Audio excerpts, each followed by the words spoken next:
Hey everyone, welcome to Gamers Chat Podcast. I am your host, Lunar Knight, and with my co-host, Shortdoggie626. We are just a couple of gamers who love to sit around and chat about video games and anime, technology, whatever we just think of. Welcome back to our channel. I know it's been a while. We are just going to do things completely different than before. We're going to be more raw, more natural. This is just going to be us. So, I hope you just sit back, relax, and enjoy the show, man. Yeah, I mean, if you want to give us some feedback later on, we'd love that. But welcome to Gamers Chat Podcast. So here we go. Let's start. So it is. brother, it really is. So, brother, how you doing, man? How your weekend been? No, dude, work has been crazy. Oof. Other than that, I am doing great. I am so excited to do the podcast again. I'm ready to do it. Same here. Go ahead. My bad. No, it's fine. No, I was gonna say it's been almost 2 years since the last one, because our last episode was in December of 2023, and this is now August of 2025. So almost, I think, roughly 18 months. Almost. We can't even blame COVID on this. No, we can't. I can just blame tiredness, kids, My life be like, ooh, life. Let's just blame life. But no, dude, oh man, like I said, I'm also just going to go ahead and apologize ahead, for this past week, because I know we were supposed to do a promo last Sunday, and it's just like, this week. Well, as you know, and I'm pretty sure they don't know, but I recently had a birthday, August 15th. I turned 32. Even though the bitches was trying to make me seem like I'm 33. I'm like, no, baby, I'm 32. Stop trying to make me old. You're just 33 in a lunar calendar. That's it. I mean, look, if the ladies can hold on to that sweet age, which is usually 25 or 29. 29. I can hold on to 32. God dang it. But as far as my birthday weekend goes, I don't understand why people call it that. You're born on a day. Unless you came out, been put back in, birthed again, been put back in. It's not a weekend event. That's I'm sorry. Am I wrong? Okay. The way we do it. Yeah. And when I mean my wife and I. Yeah. Birthday weekends, she likes to take a birthday month. Her birthday's at the end of the month. So she likes to claim the whole month from the beginning to the end. Okay. I like that. But essentially, I like the way myself, and I know another coworker of mine and whatever, what we like to do is, like, when our birthday comes around, if it's at the beginning of a week, so they say my birthday falls on a Monday. Yeah. I'm going to take a birthday weekend. So I'm going to celebrate my birthday the Friday through Monday until the end of my actual birthday. That is my birthday weekend. Okay, if my birthday falls in between, like that Monday and Wednesday, but if my birthday falls in from Wednesday through Friday, then that Friday, I'm going to celebrate my birthday on the day it is, but then I'm going to also celebrate my birthday that Friday through Sunday. Okay. Yeah. See, my sister do the same. thing. But if my birthday falls on a Friday or a Monday, I'm taking a 4-day weekend. Fair. Just be sure to let your employees know, hey, it's my birthday. Oh no, I tell them. Coming in that day. Oh no, I'll put it on the calendar. I'm like, I'm taking PTO on this day. I don't have to give them a reason. I'll just put it in my calendar, and I'll submit a PTO request and be like, Friday. If my birthday falls on a Friday, take Friday off, and Saturday and Sunday. If it falls on a Monday, I'll take Saturday, Sunday, and then Monday off. Nice. Well, bro, so last night, Yes, last night. I guess a part of my birthday weekend ritual. Me, Guy, and Fuse, we watched the new Superman movie, right? Mm-hmm. Have you seen it yet? No, It's no, I on. don't know if I want to. Bro, it's good. Put all like it's good. To be honest with you, and I hate to say this, it is Superman. If Superman existed right now, the level of we could, you don't mind me, cousin, right? We're more raw. No, we're raw. We're raw. Okay, dude. the level of shit. There we go. Got to put a little extra it on it.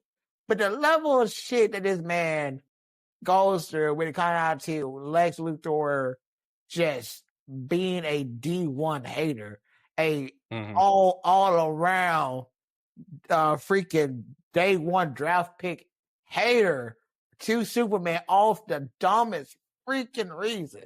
It's really petty, and I love that he captured that pettiness that is the relationship of Lex Luthor and Superman. Cause y'all remember, if y'all don't know this, originally, way back in the day, Lex didn't like Superman because Superman made Lex lose all his hair. Cause Lex was a ginger with a full, luscious locks of curly red hair. And unfortunately, Superman saved him. He lost it all. But to be honest with you, bro, when it comes out of that movie, because it is available on iTunes now. It is available on iTunes right now, bro. I honestly will say it is a good watch. It's easily a 8 out of 10 movie. It doesn't take itself too seriously at all. And in all honesty, I wholeheartedly believe at this point anything that James Gunn might have said about the movie, about it, but what its politics or anything that may be behind it. To be honest with you, he knew what he was doing. He knew that they're gonna get some buzz, they're gonna piss some people off, and they're gonna get some people talk about the movie. And honestly, out of curiosity, I'm not gonna lie, I watched it out of curiosity. And besides like shady, underhanded business practices and whatnot that happen between Lex and the government and some foreign policies and stuff like that, it's just as political as any typical Captain America, Superman, Batman story would be. Mm-hmm. You feel me? Yeah, I get you. But it was a good watch. I enjoyed it. Good fight scene. Clifton the dog, best guy in the movie. That dog, like honestly, best dog. But other than that, I didn't have too much going on. Talk to family and whatnot, and just chilled out. So my weekend was pretty chill for the most part. I didn't catch a case. There you go. So you're saying that the new Superman movie is on Apple Plus? It's apparently available on iTunes. I'm gonna say I watched it on iTunes for. Okay, I'll be able to find it some other streaming services, but Yeah, I think it's on Fandango too. I haven't. Of course. Well, who's gonna miss out on making money on something like that? I mean, that is true. Oh, that is true. I got you. So no, like I said, it's definitely worth the watch. Well, I'll consider it. I'll just have to end up waiting until the prices go down because I'm not gonna spend $20 to $24 to rent a movie that I'm not gonna keep. Dude, which is frustrating because when you watch a movie that's brand new and they put it out for rent and buy on something like Fandango or Amazon or anything like that, when it's brand new, they're like, hey, you could rent this movie for up to 2 days, or you can rent it up to 2 days. It'll be on your account for up to 30 until you watch it. But we're going to charge you $24.99 to rent it, or you can pay $29.99 to buy it when it's brand new. I'm like, why would I do that? Yeah, see that. I would rather buy it. I'd rather spend the extra $5 if I want it bad enough to watch it. I'll just buy it for extra $5 and keep it permanently, rather than paying, 3% less or so of the actual cost, and then only have it for 2 days once I start watching it.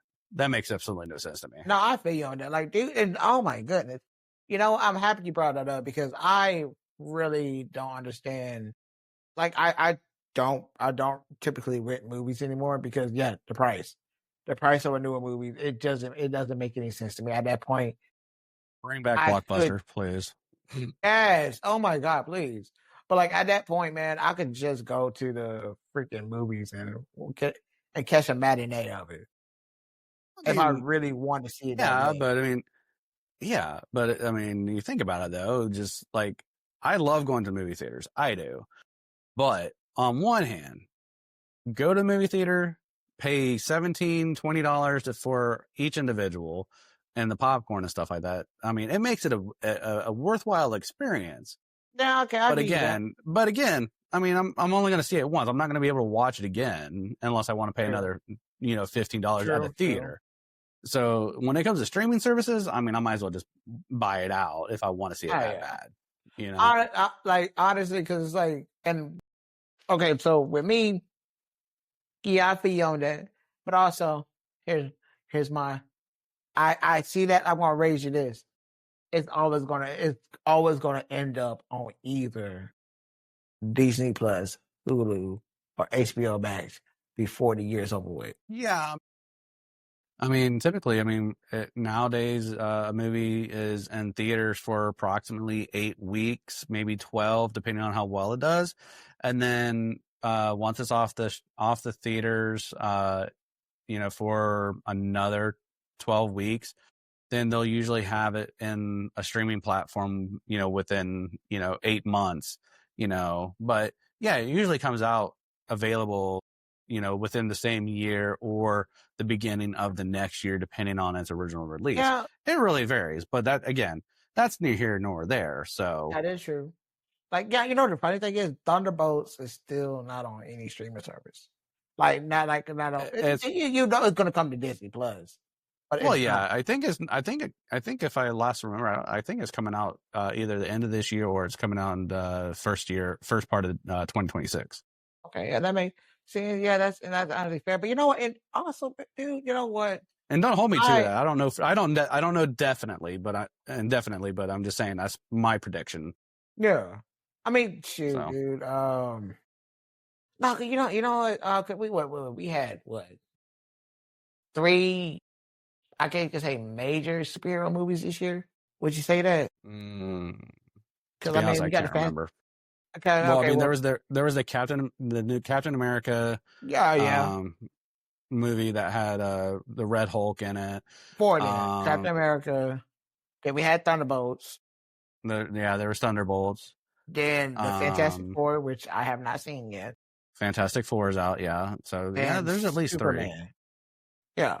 But like the thing and the one thing I kind of noticed when it comes down to these movies where people are kind of upset or just hating on it. Hmm. I'm not gonna say hating, but they don't like it because some reason, some kind of reason. Uh, the one thing I kind of I kind of find funny, right? So these movies, like Thunderbolts, right? Mm-hmm. I think the core message is you're not alone. You don't have to go through this alone. You have a team that you got people who gonna have your back, right? Okay. Superman was simply be kind to your fellow man. Captain America don't Money take grab. dedication, huh? Money grab. Yeah, it really was because I don't know. I just felt like him fighting the Hulk. I know it's the Red Hulk, but it wasn't even a good Red Hulk either. You know what I'm saying? You've seen Red Hulk before, right? Only in the comics. Cartoons too. Well, yeah, the cartoon too, but still, that doesn't.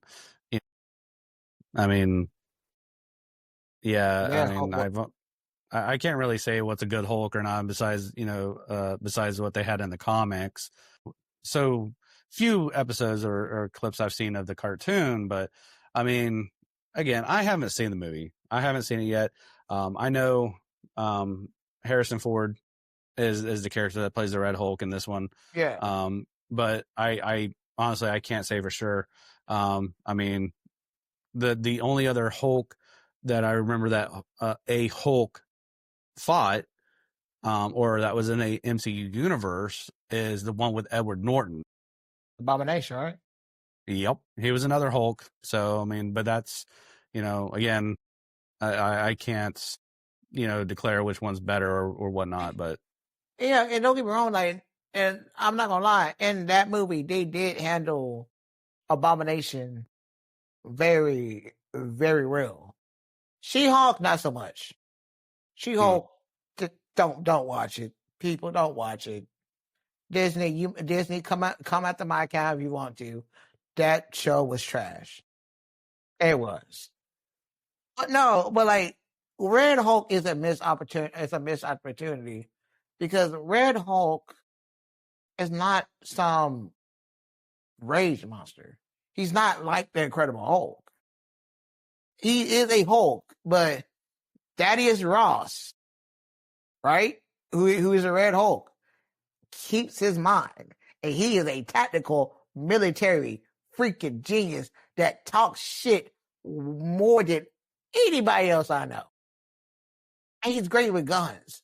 We could have got a Hulk with guns. Like, come on, man. Yeah. Oh no, we got rage. Okay, so y'all pretty much calm down a regular Bruce Banner Hulk. Fucked up freaking She-Hulk. So we gotta bring the rage back, y'all. Red Hulk, rage monster. It's like, that's not what he's. No, I get it. Now they're gonna. I'm pretty sure they're gonna find a way to bring out A-Bomb, because they already introduced Scar, Hulk's son. Mm-hmm. So yeah, Planet Hulk happened, which that's another missed opportunity. I'm rambling. I'm sorry. Yeah, no, it's all good. It's all good. So, hey, what's going on? What's going on in the gaming world right now? What you got any stuff going on right now? Anything you know? Well, as you both know, I will touch on everything. As you both know, we both know, the whole situation with Roblox is going on. And personally, when I first came across Roblox, when I first heard about Roblox, and when I first saw it, because I think it was Mike who was in. It was the twins who was into it. 80 and 90, my sister's kids, right? It just seemed like a children's game. That's it. It seems like a children's game.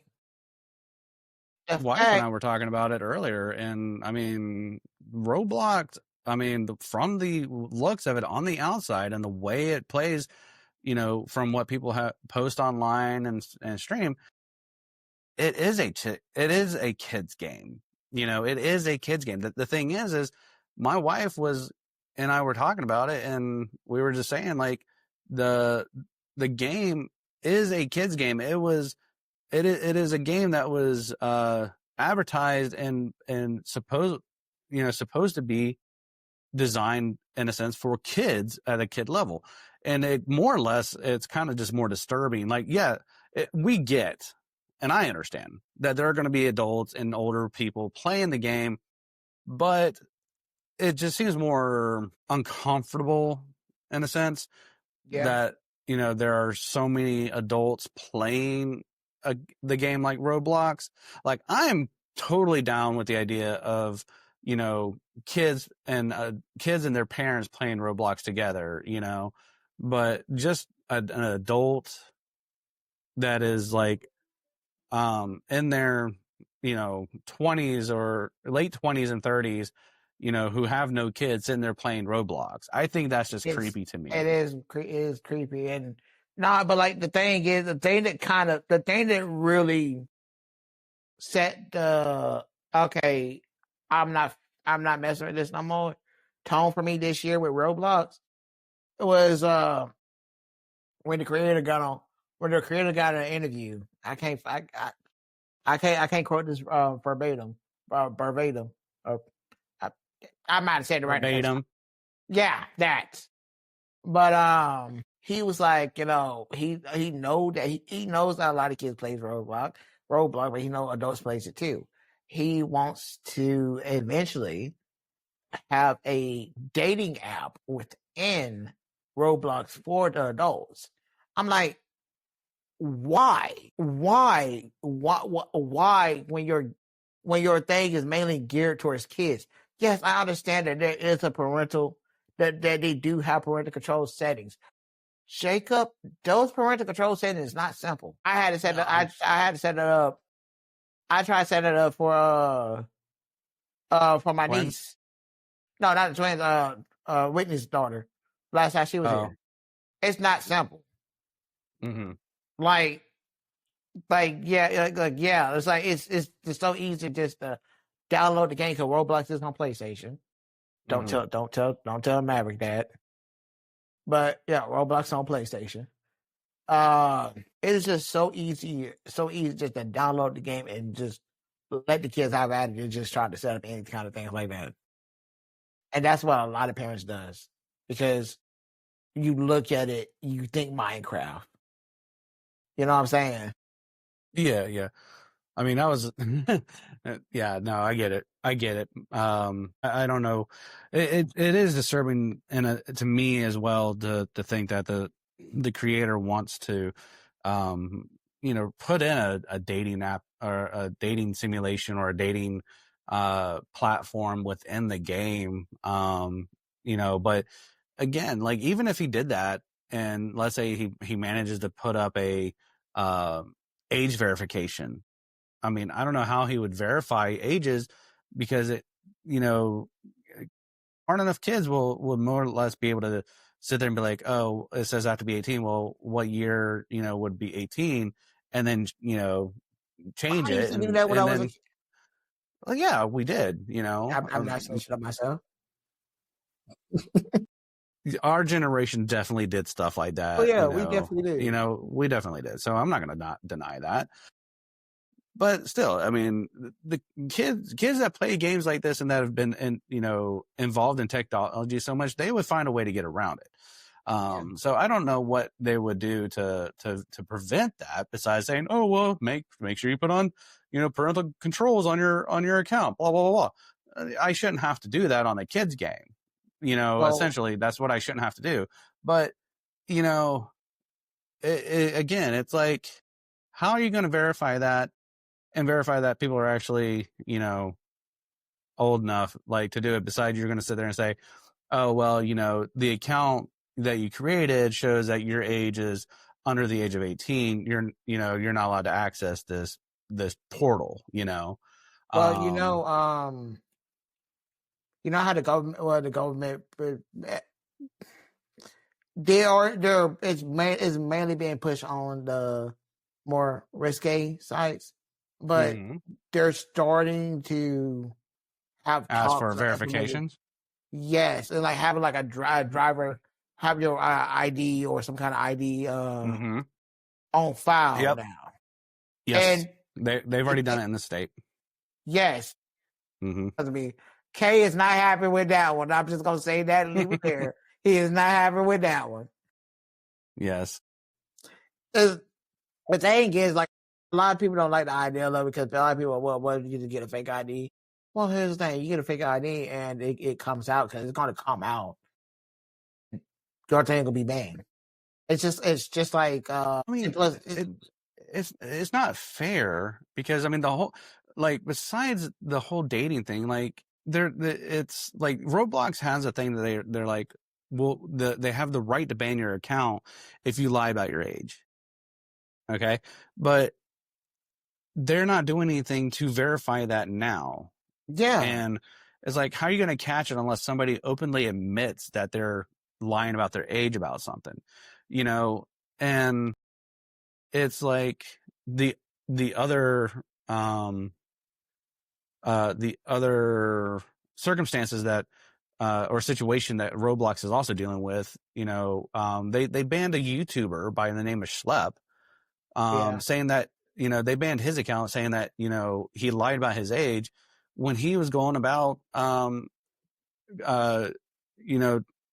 catching predators on Roblox. Yeah.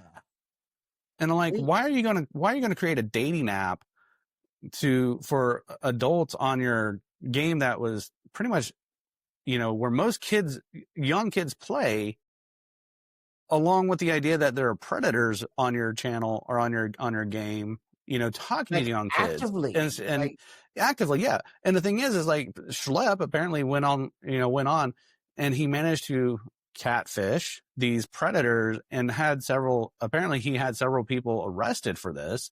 And they have been charged, but he gets banned and like a cease and desist letter because of the fact that he's out there, doing somebody's job that should have been done in the first place when exactly. people apparently have been making comments and sending messages to Roblox, letting them know like, hey, For this is going years. on in your environment, and they're Yeah. not doing anything about it.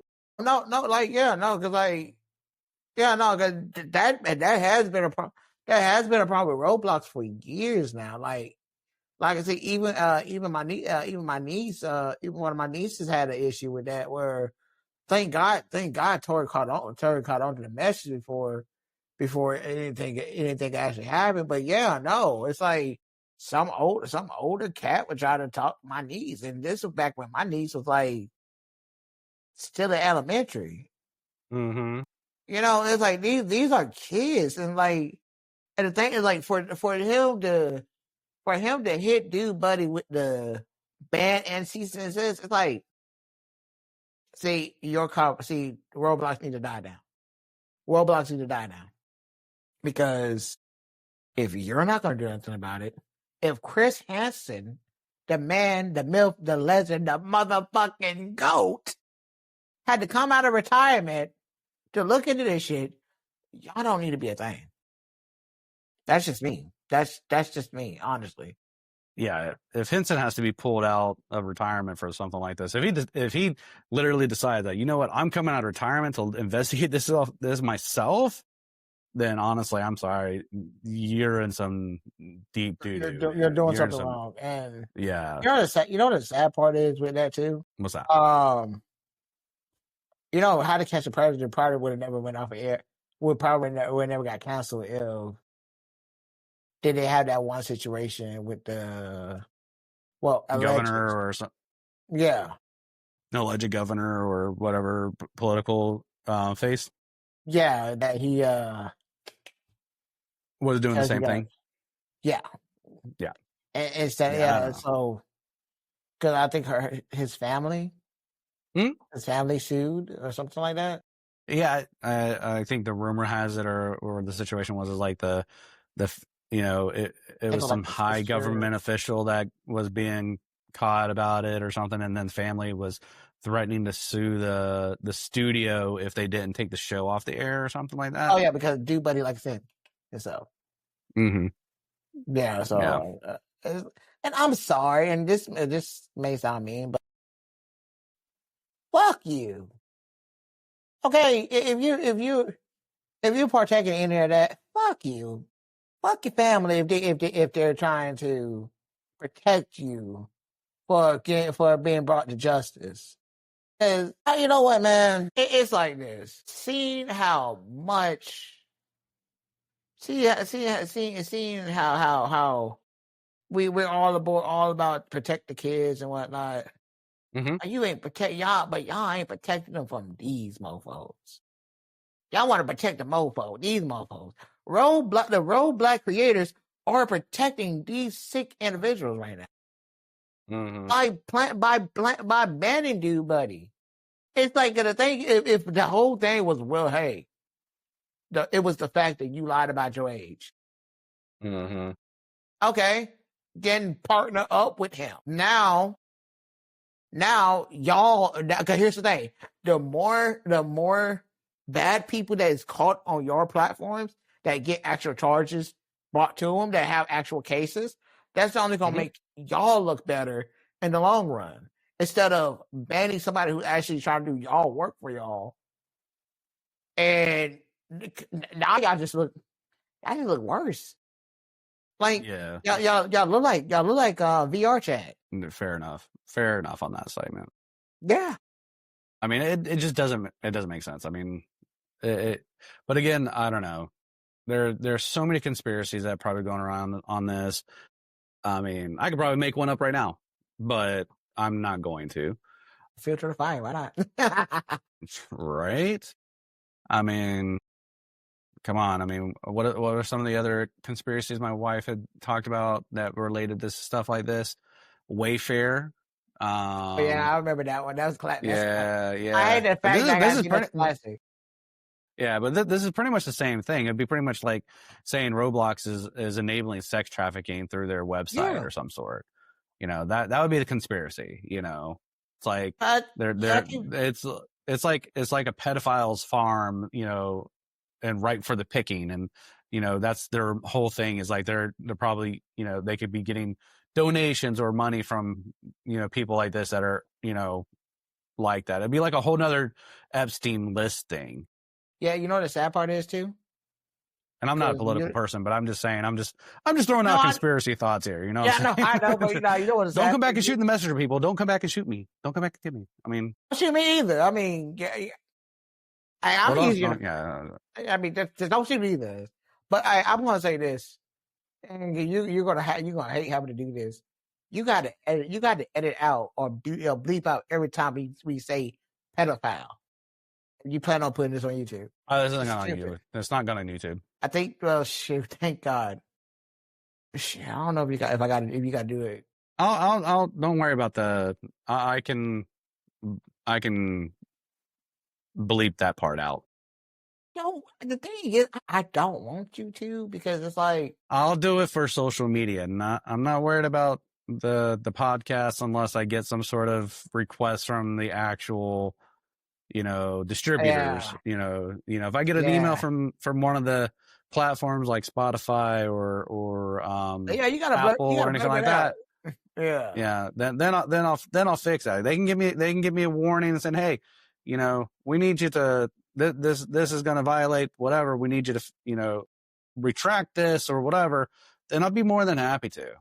But I mean, for social media pages, I will bleep it out for, you know, sites like TikTok and you know, YouTube Shorts and stuff like that. I won't violate that kind of public stuff where kids are going to have access to this. See, this is why we work so well together, because you're the sensible one. I want to see the world burn. This is why we work. This is why this friendship worked for years. It's like, well, I've had many years of practice when it comes to, you know, working with people that want to see the world burn. I mean, my wife is like that, and you know, and you're like that. Yeah. So I think that's why me and your wife get along so well. Great minds think alike. Well, this is why I also have to keep you guys several miles away from each other, because I don't want to. I mean, you might be wheelchair bound, but I mean, if you two had an opportunity to hang out and make some trouble, I mean, I don't. Leave me out of it. Leave me out of it. Wait, no, you gotta pay the bail money, bro. Well, I was gonna say, leave me out of the situation. I'll just be prepared with the bail money. Thank you. You're just gonna have to call me collect and be like, hey, this is a collect call from Fulton County Jail, or you know, Rains County Jail, whatever. You know, would you like to accept the collect call for, you know, such and such? And be like, yes, I'll take it. Or you just do like what we did back in the 90s. I'm in jail. Please come bail me out right now. It's $500. Get me out. You know. Oh man, it's like, dude, I don't know. The thing that gets me with all of this, you know what? I know you don't like the whole ID thing for like gaming wise. I hate this. I did. It's not that I don't like it. I mean, I think there should be some things or ways to implement like an age verification. Yeah. Like, I understand a lot of games and platforms, like, you know, like what's the one? Minecraft is almost any age. I think it's, yeah. But like, okay, for example, Twitch. Yeah. Or any platform of a streaming platform that requires a person to be at least the age of 13 or older to have an account. I would be okay in the sense that if you're, if you want to use like an ID to verify your age when you're 18 or older, so you can, do a stream or post videos that contain content for people that are 18 or older.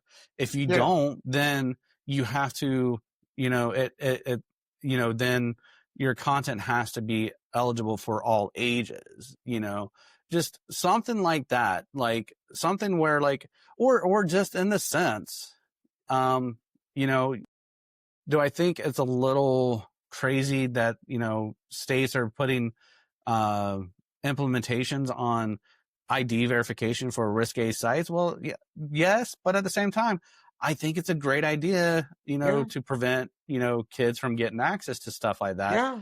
No, yeah. But I think that should be presented. I think that should be almost an implementation for anything where, you gotta be 18 and up. Right, for content that's going to be promoted as mature and 18 and up content. Yeah. So even if Twitch, because Twitch does have a feature, and Kick and other streaming platforms has a feature where you mark it, is this content for children or is it for, 18 or up? If you say it's not for children and it's strictly for, people that are 18 years and up, that's then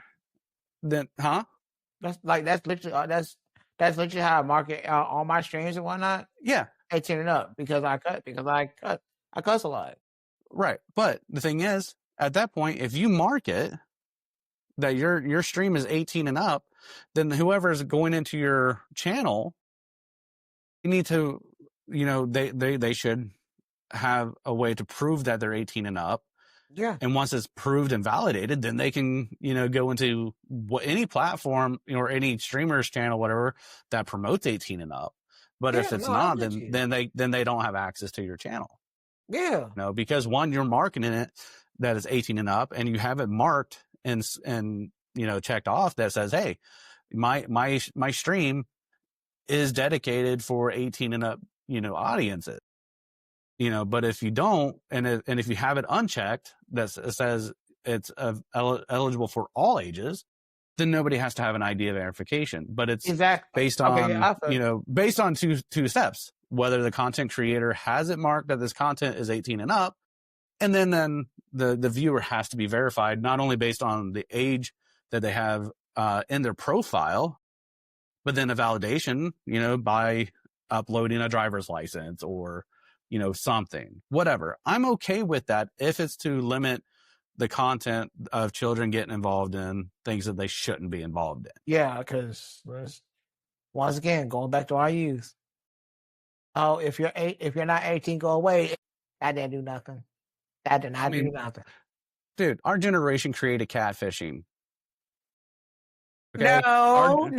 Yes, because you think about it, the generation that created AOL and all those, how hard was it for us to go into an AOL or MSN chat and sit there and be like, age, sex, location, and sit there and be like, oh, I'm really 13, but I'm going to say I'm 16 or I'm 18. So you can try and, talk to somebody older. I'm just saying. I don't like it right now. So, I'm just saying, I get it. I get it. Facts, but... and I can't dispute that, and I don't like it, Lunar. God dang it. Well, man, sorry. Sorry, but not sorry. Stop hitting me with the facts, god dang it. All right. So, but enough dirty talk about Roblox. Yeah, enough with Roblox. So after that conversation, I gotta go take a bath now. I feel nasty. Same here. But no, as far as gaming wise, have you noticed something with the Switch 2 and Microsoft? All right, so Switch 2, when Nintendo first introduced the Switch and they started talking about the products and everything, right?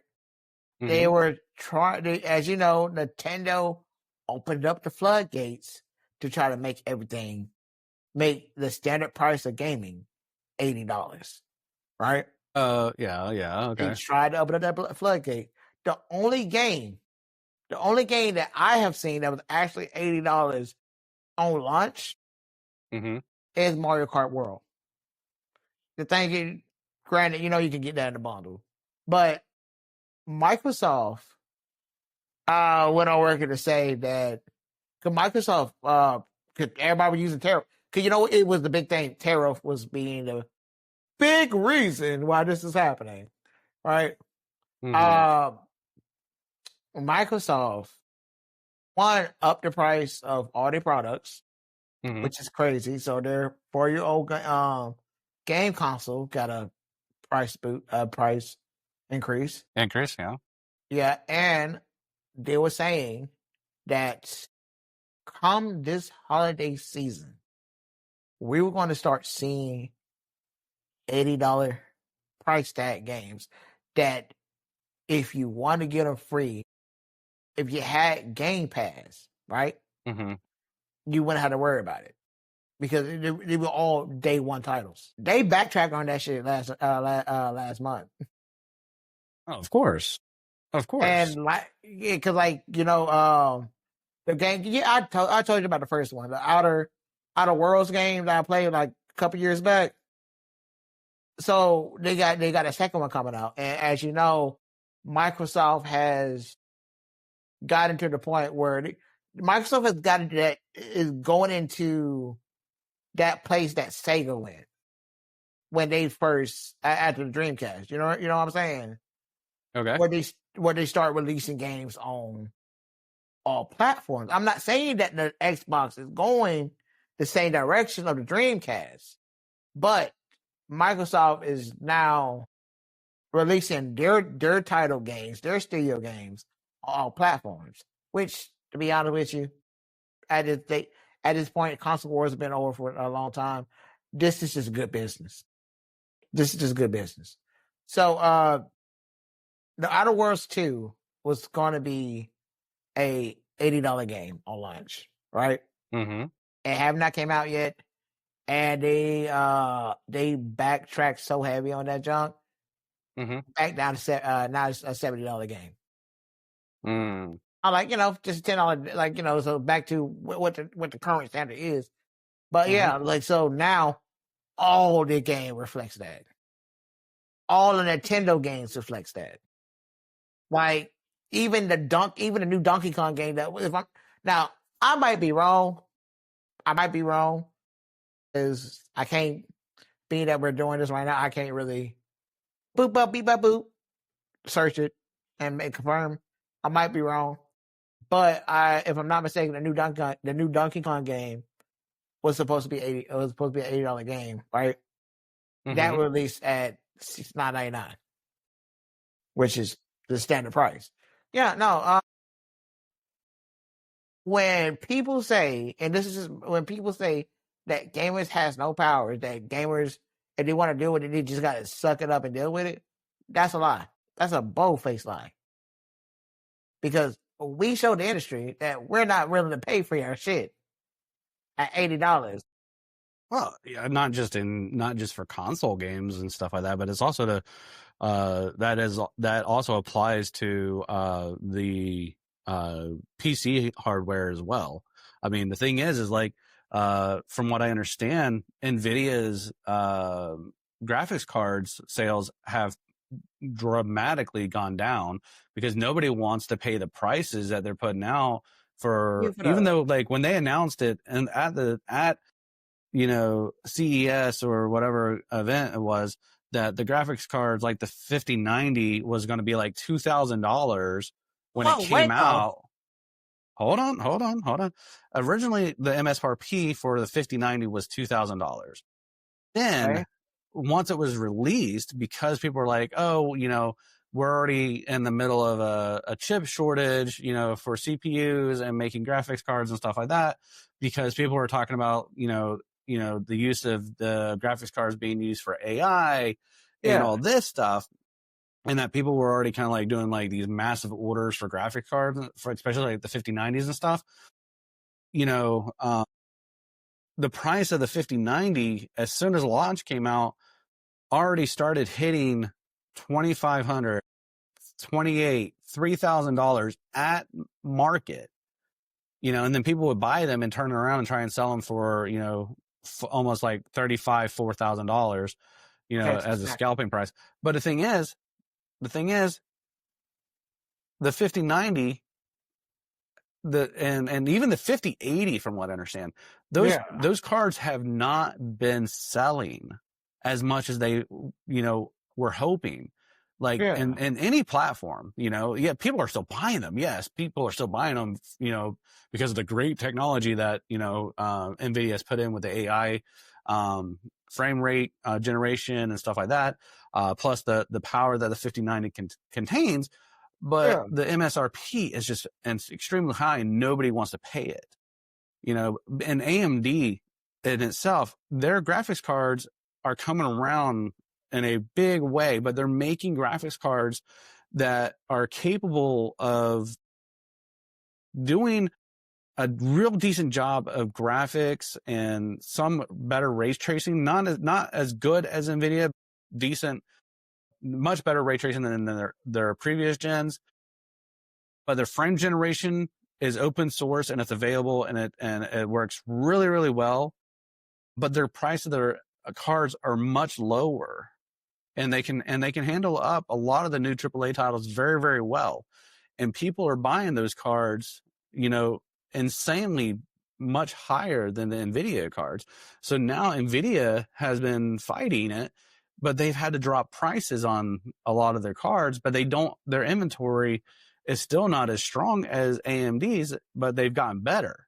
But even at that, they still have to start dropping prices. So just based on what you said, you know, even PC enthusiasts refuse to spend money on a product that is substantially more expensive for something that, you know, they're going to do just for, you know, rendering games or, you know, rendering 3D graphics to an extent, but is not worth that value. Yeah. You know, that's wow. Don't get me wrong. I'm happy to see it. Well, I mean, okay. I mean, we've talked about this before, but like when video games on console and PC, we've agreed that 60 frames per second is the sweet spot. Okay. Because when you're playing on console, PS5, Xbox, it doesn't matter. 60 frames is where most games are optimized and locked in. People love playing on PC because they can have unlimited frame rates and have higher FPS based off of their monitors and stuff like that. Now, the problem is there are new monitors out there that are higher resolution and capable of holding up, like, you know, I think I've seen some of them that are saying that they have, you know, 300 plus megahertz, so that can handle 300 plus frames per second or up to 500. But you're paying almost a couple $1,000s for a monitor like that, you know, to have that ability, right? But again, do we actually see a difference between 60 and 120 in real life? For an average gamer, no. For someone that's like really into these things and play it, maybe you can see a difference. You can see the smoothness of the games and transitions and better.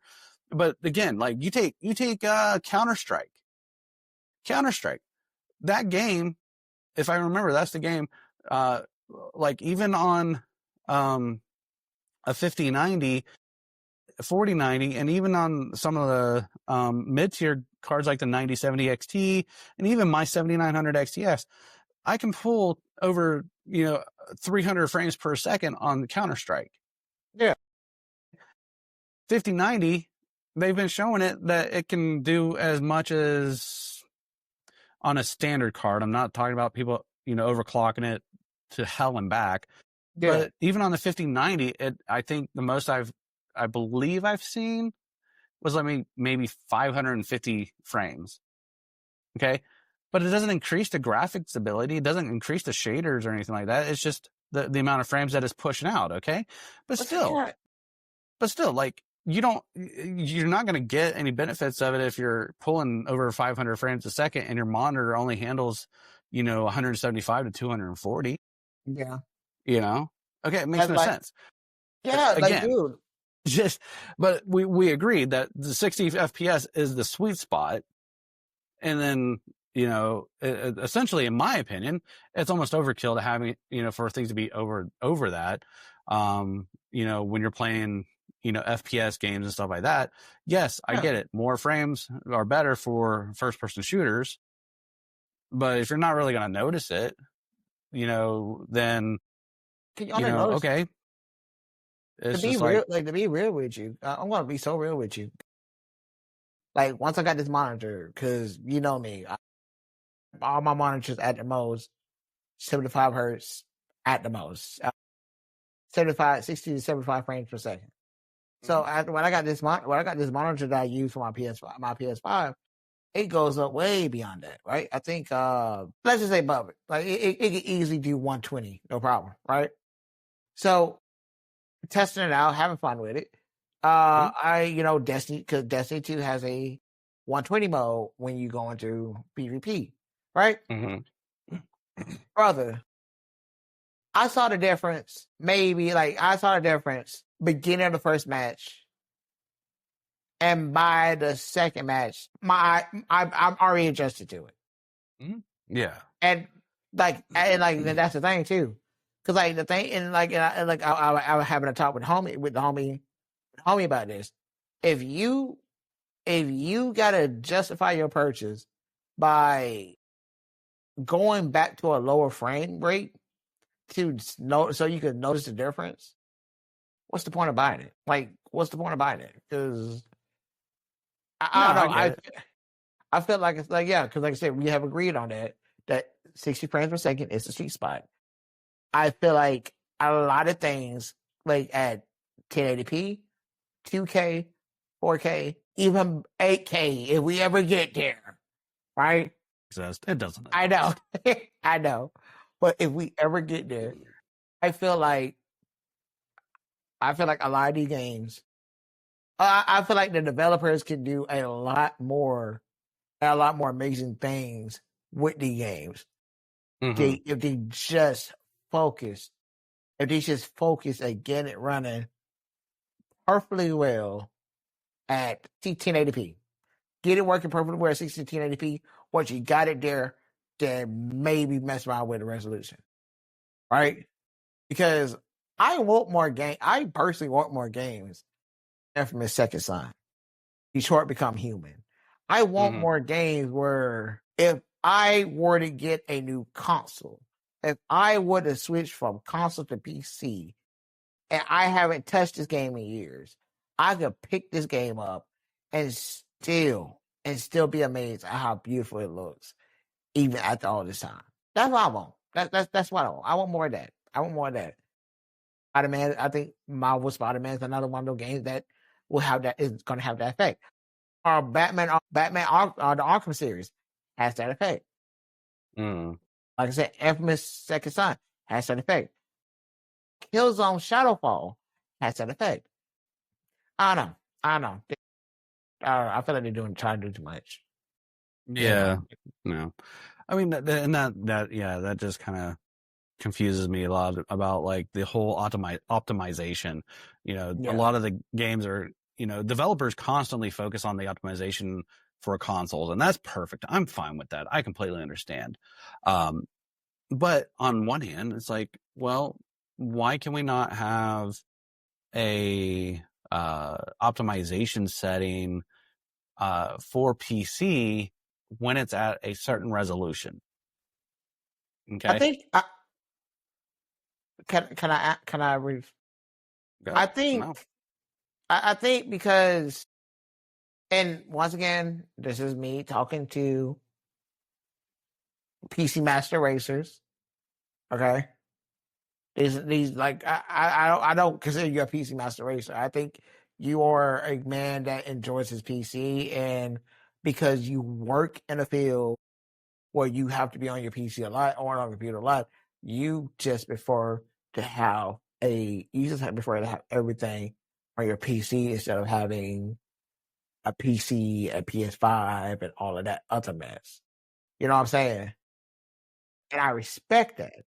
It's just a cost efficient thing. I mean, if I'm Yeah, going to be using my PC for so many other things, and I can also use it for gaming, and the only thing I'm sacrificing is like what is it? The games that are exclusive. yeah, but If that's all I'm sacrificing, then I mean, it's worth the sacrifice. I'm using it for a lot of other things, but again, it's just, and I mean, but to be yeah, fair, we don't really have any excuse. The only exclusive that still is Nintendo's title. Is the Nintendo titles. That's the only reason a Switch 2, in my opinion, is worth it, because if you're buying the Switch, in my opinion, you're getting it for the Nintendo games. That's what it's meant for. Well, yeah, But like, I mean, that is true. But like, not to fall too far off the topic. What I was saying is that a lot of times when it comes down to them really leaving I guess the optimization up to you or to your graphics card, because that's what it seems like these diehard PC enthusiasts like, and I just don't understand that, because it's like you sit here, you brag about it, and you talk like, oh well, after tweaking the graphics and everything, the same Destiny 2 on my PC looks much better than it does on your PS5. That's cool. I just want to play my game. Yeah. And not to go too far off the topic myself, but I was just sitting here thinking about it, and I was like, well, what's the difference between PCs versus consoles? Ooh, Jacob. And well, when it comes to optimization, right? Consoles in general, they are copy and paste, same hardware. So same CPU, same graphics card, okay, same RAM, everything that they're using is practically copy and paste, identical. So when it comes to optimization for that, it is simpler for them because there is no concerns about hard differences in hardware. Like PCs, on the other hand, you have to think about the fact that you have different generations of CPUs. You have different generations or versions of GPUs. Yes, the GPUs and the CPUs make a difference in games and the abilities to have higher frame rates. But again, now that I think about it, optimization is more or less more difficult for developers to make optimizations available or consistent for PCs, because it's not consistent. No matter what, they make the game playable, and having the ability to have different resolution and changes in PCs because they have that freedom and that kind of power. But again, you are talking about different hardware for each different system. There's almost, there's a handful that you're going to have a PC that's going to be the exact same as somebody else's on stats, for CPU, GPU, and RAM. But a PS5 and an Xbox, it is the same processor, same GPU. Now, Jacob. Don't let one of those Xbox boys hear you say that. Xbox was going on about how the Xbox Series S and X was stronger, better, had a better everything than the PS5, and but that's not what I'm talking about. What I'm saying is, what I am saying is, like, they are using the same hardware in each machine. It's the exact same thing. I don't care what Xbox is better than PS5 when it comes to the certain hardware. Essentially, they are using let's technically be about it. They are essentially using practically the same CPU and GPU in both units, except for Xbox, I believe, and the Xbox Series X, they were using a different RAM, like a GDR7 versus a GDR6. I think so. Yeah, I think so. And that's where a PlayStation is different, is that they were using GDR6 versus GDR7.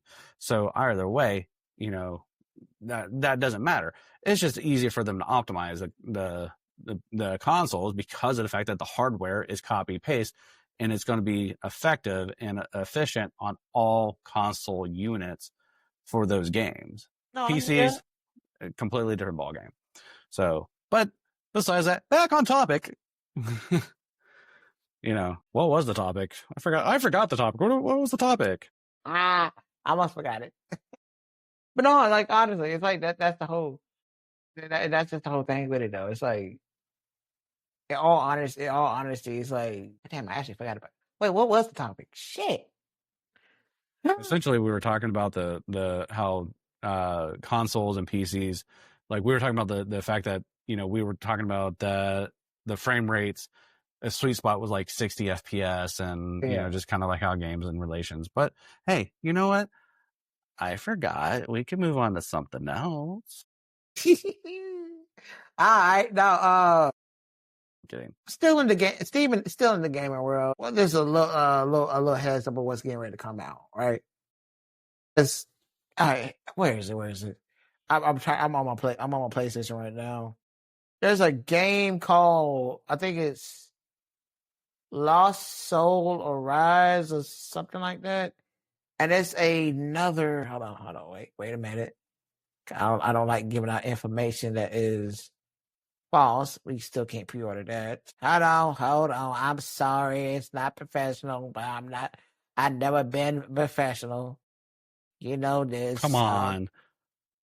You love me for it, dang it. It's called Lost Soul. The game is called Lost Soul Aside. This is one of those Japanese titles that been in development for a very long time by just one person. They but for the longest it was just being done by one person. What he had alone was just amazing. At this point, like later on, I think like maybe 2 years ago, they actually got a team, and now it's getting ready to come out. Like I said, it drops on the 29th of this month, right? You remember my stream of Wukong? Yeah. Yeah, it's a Souls-like game, right?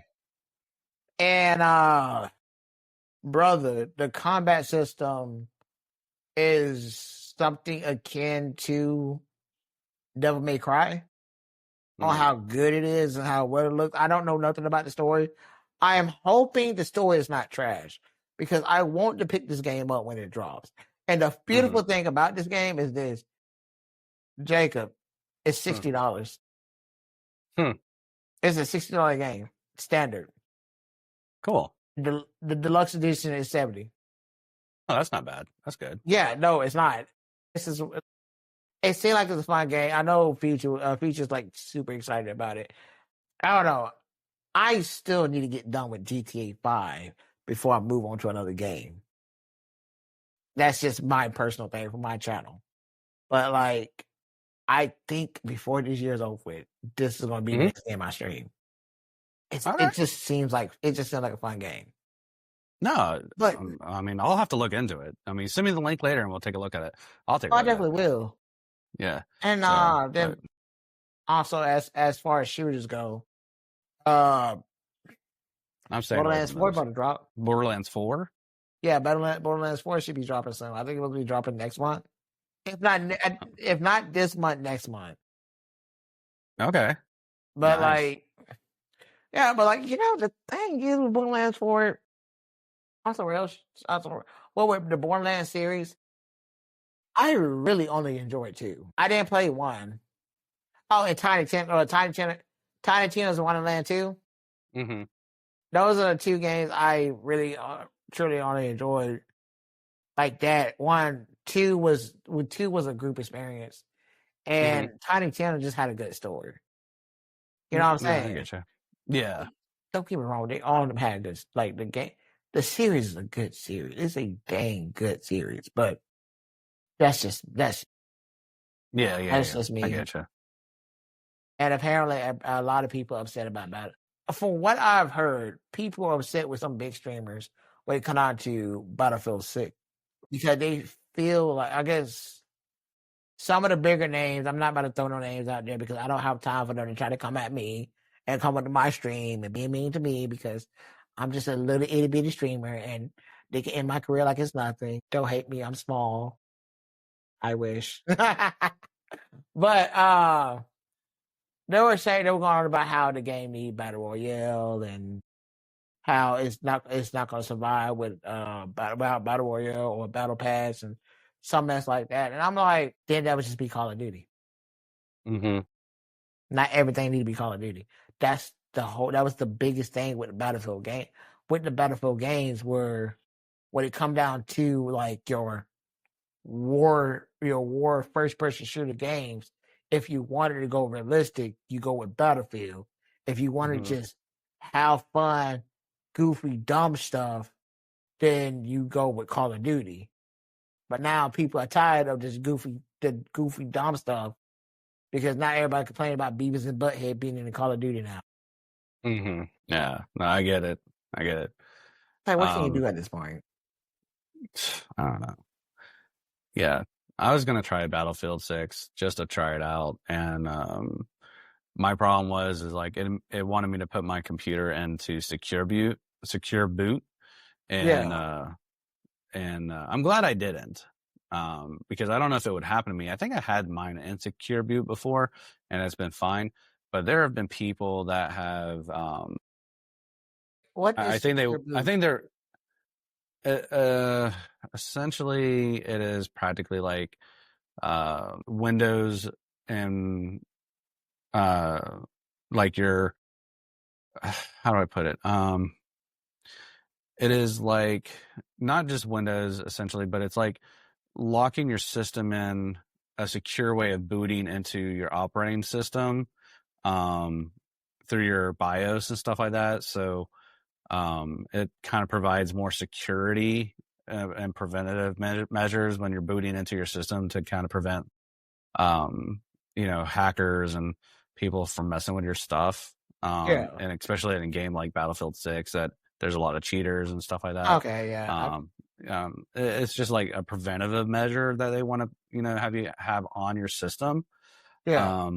But a lot of people don't typically have secure boot put on automatically on their system.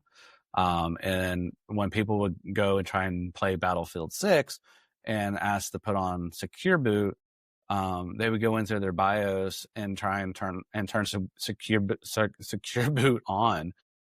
And when they would, after they make the changes and save it, their system would not start up again. Like it would turn on and it would go through post, but they would never get a screen.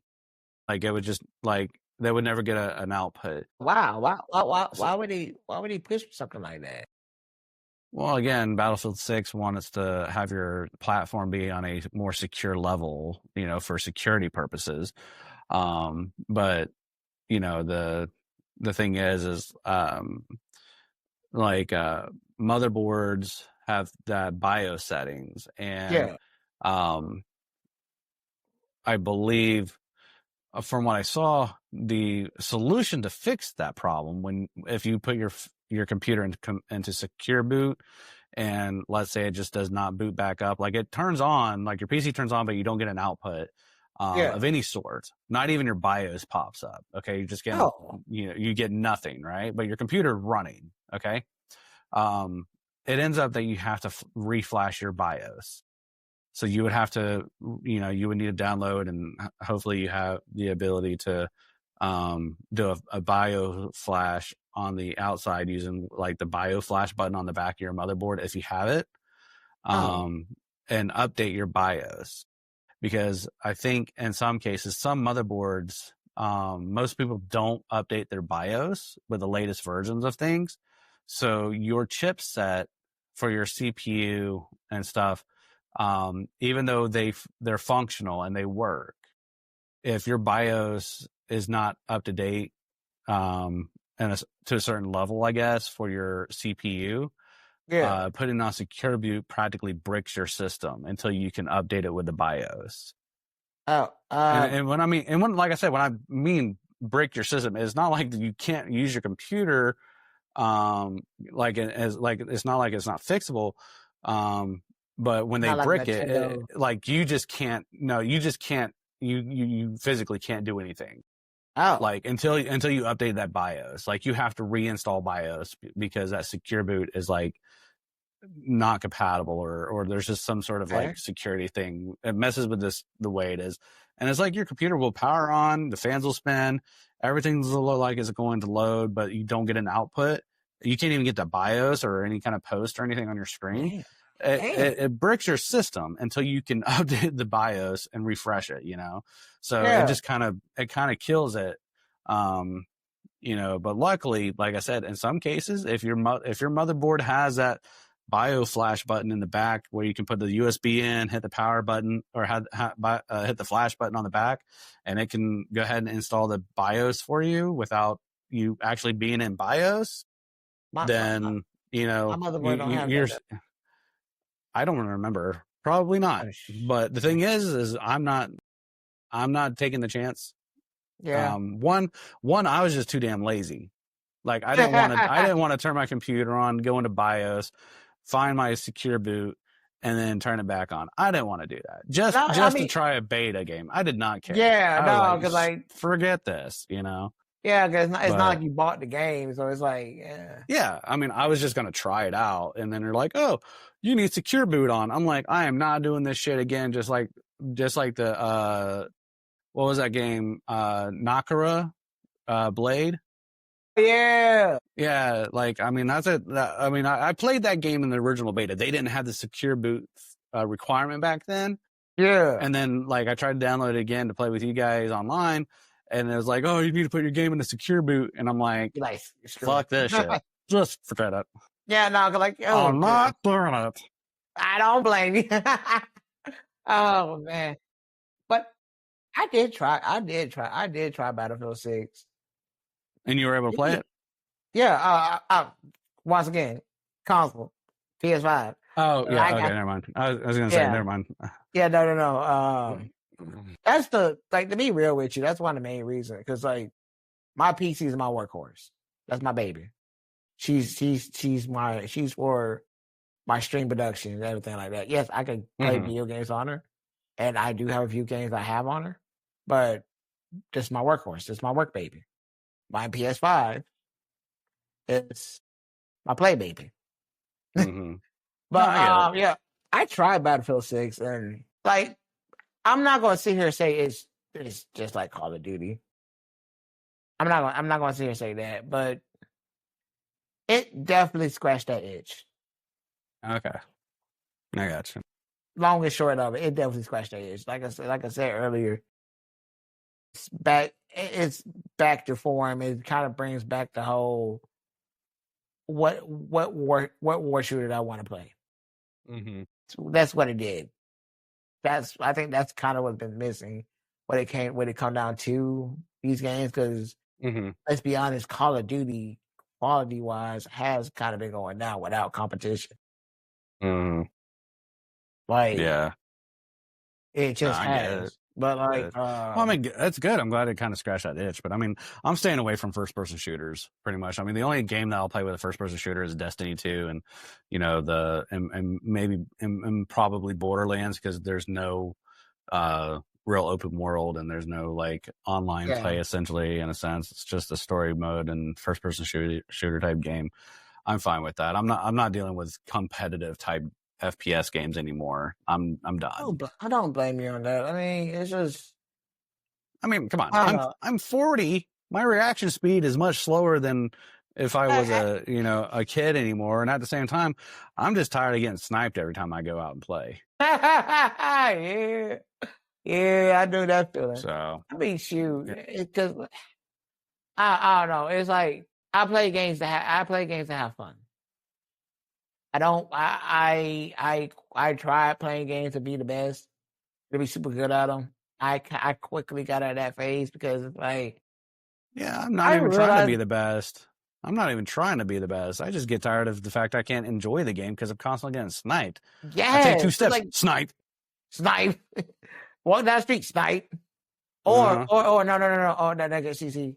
This is what's it? XSplit, not XSplit, but X Defiant. Right? X Defiant had this issue. It wasn't snipers. It was that motherfucking SMG. because for some fucking reason, and the same problem on COD, the SMGs are fucking just sick. They're sick. Yeah. They kill you way too quickly. Well, and not only that, but any of the games that I've done, X Defiant, Call of Duty, I don't know, can't think of any other one that I played before then, but any FPS game, my worst enemy has always been grenades. Yeah.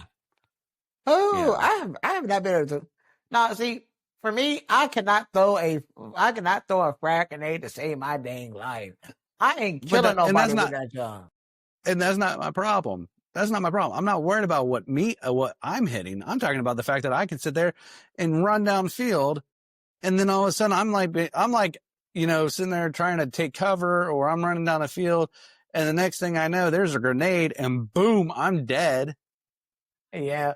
Or I spawn, I come back at a spawn point, and I'm trying to run again, and I get behind. I'm taking on damage. I'm in a gunfight, and the next thing you know, there's a grenade. I'm seeing. I'm like, oh crap, need to run. I take like three or 4 or 5 steps away from the grenade, and I still die. Yeah, no. You know what my dumb stuff usually try to do. Pick it up, throw back. Yeah. Like ever since they added that feature, I don't know what card it is, but ever since they added that feature, every time I see a grenade, I can throw it. Oh no, I can't explode. Well, and that's the thing is, like, I'll pick it. I'll do the same thing. Sometimes I'll sit there and be like, "Oh, let me pick it up." I'll pick it up at the last second, right before it explodes, and then my finger does not let go of the button, and I die. Yeah. Okay, I found like the one thing is, once again, I will give it a card on this with the whole timing it throws and knowing how much time you have left before the grenade explodes. Because for the people who know how to time that dunk right and and just throw it out where it's gonna land, it's gonna land close enough to the explosion that when I see it, I can't do nothing about it. Right. You're awesome, but at the same time, fuck you. Yeah. God dang it. I'm done with FPS, man. I don't blame. Yeah. It's like, dude, you know what game I kind of want to get in? I kind of want to get back into. Not a clue. Freaking Power Rangers Battle for the Grid. Well, okay. Yeah, I mean, I love playing Power Ranger games. I do. Old school, new. I do love them. I do love the game. I love the game in the sense that the combat system is a very simple, simplistic game. There's not a lot of, directional buttons that have to be pressed to make a combo, but at the same time, with that being said, their combo system is a real bitch. You haven't seen a tournament. God dang. I've seen tournaments. I've seen a few tournaments. I've seen a few tournaments. Like, but still. brother. When I saw the Red Ranger, this motherfucker juggling this dude with kicks, high and low and standing, I'm like, yo, it's like sweet, freaking roundhouse kick, sweet. I'm like, put him down, let him breathe. It's like doing Dragon Ball Z Fighters, and you're sitting there, it's worse than that. It's worse than that.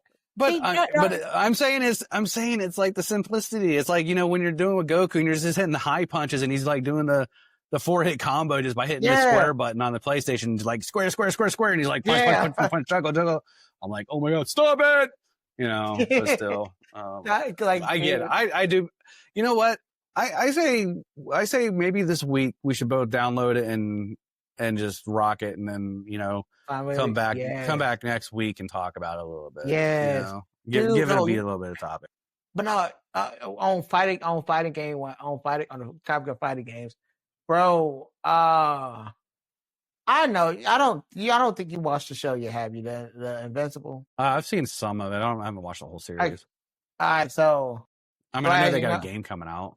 Yes. Oh, dude, it looks like it'll be fun. It looks like in all honesty, because I noticed that 3v3, 2v2, 4v4, these type of fighter types have been having a bit of a renaissance within the past couple of years with Dragon Ball Fighters.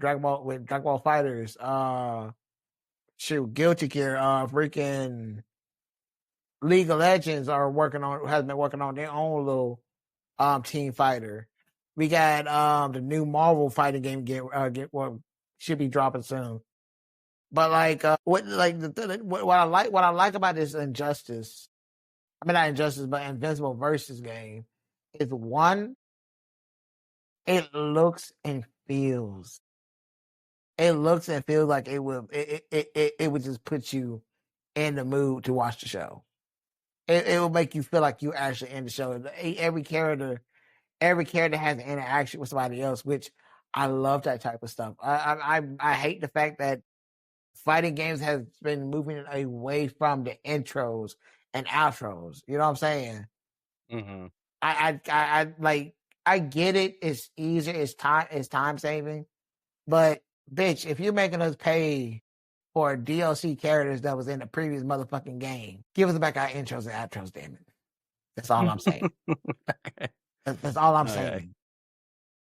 Oh, good God. I hate that, man. I hate that.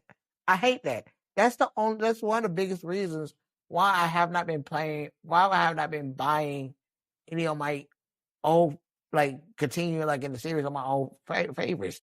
Mm-hmm. Tekken 7, for example. Dude, this has been irking me every time I see this, but all the DLC characters that they have shown us thus far, just about, was all DLC characters, and it's fucking 7. We have less 6. We have less shit in 8 than we had in 7. They brought back Eddie. Eddie was broken. It was a fucking issue. The players have been talking about wanting more defensive options.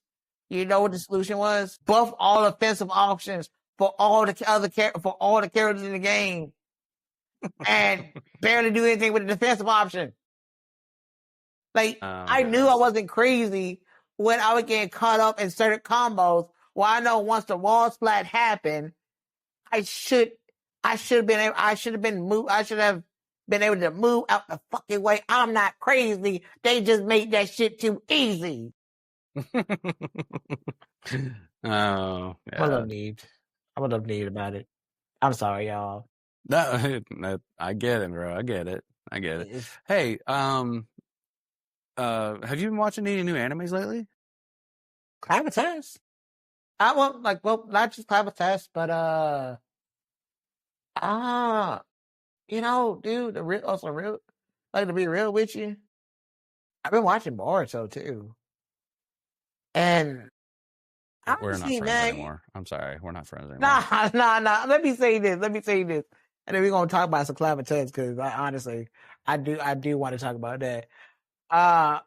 The one thing I will say with Boruto though, where they lost a lot of people, and they spent way too much time with the slice of life world building. I get it, we're trying to build a world of Boruto. Bitch, it's Naruto. It's Naruto in the future. We want to skip. Everyone out there who's listening, since we're talking about anime and new stuff like that that's coming out or already out, we're just going to go ahead and give you guys a heads up. Spoiler alerts. Yep. All right. So don't get mad at us for spoiling anything. I'm letting you guys know as a fair warning, there will be spoilers most likely in this episode of the show.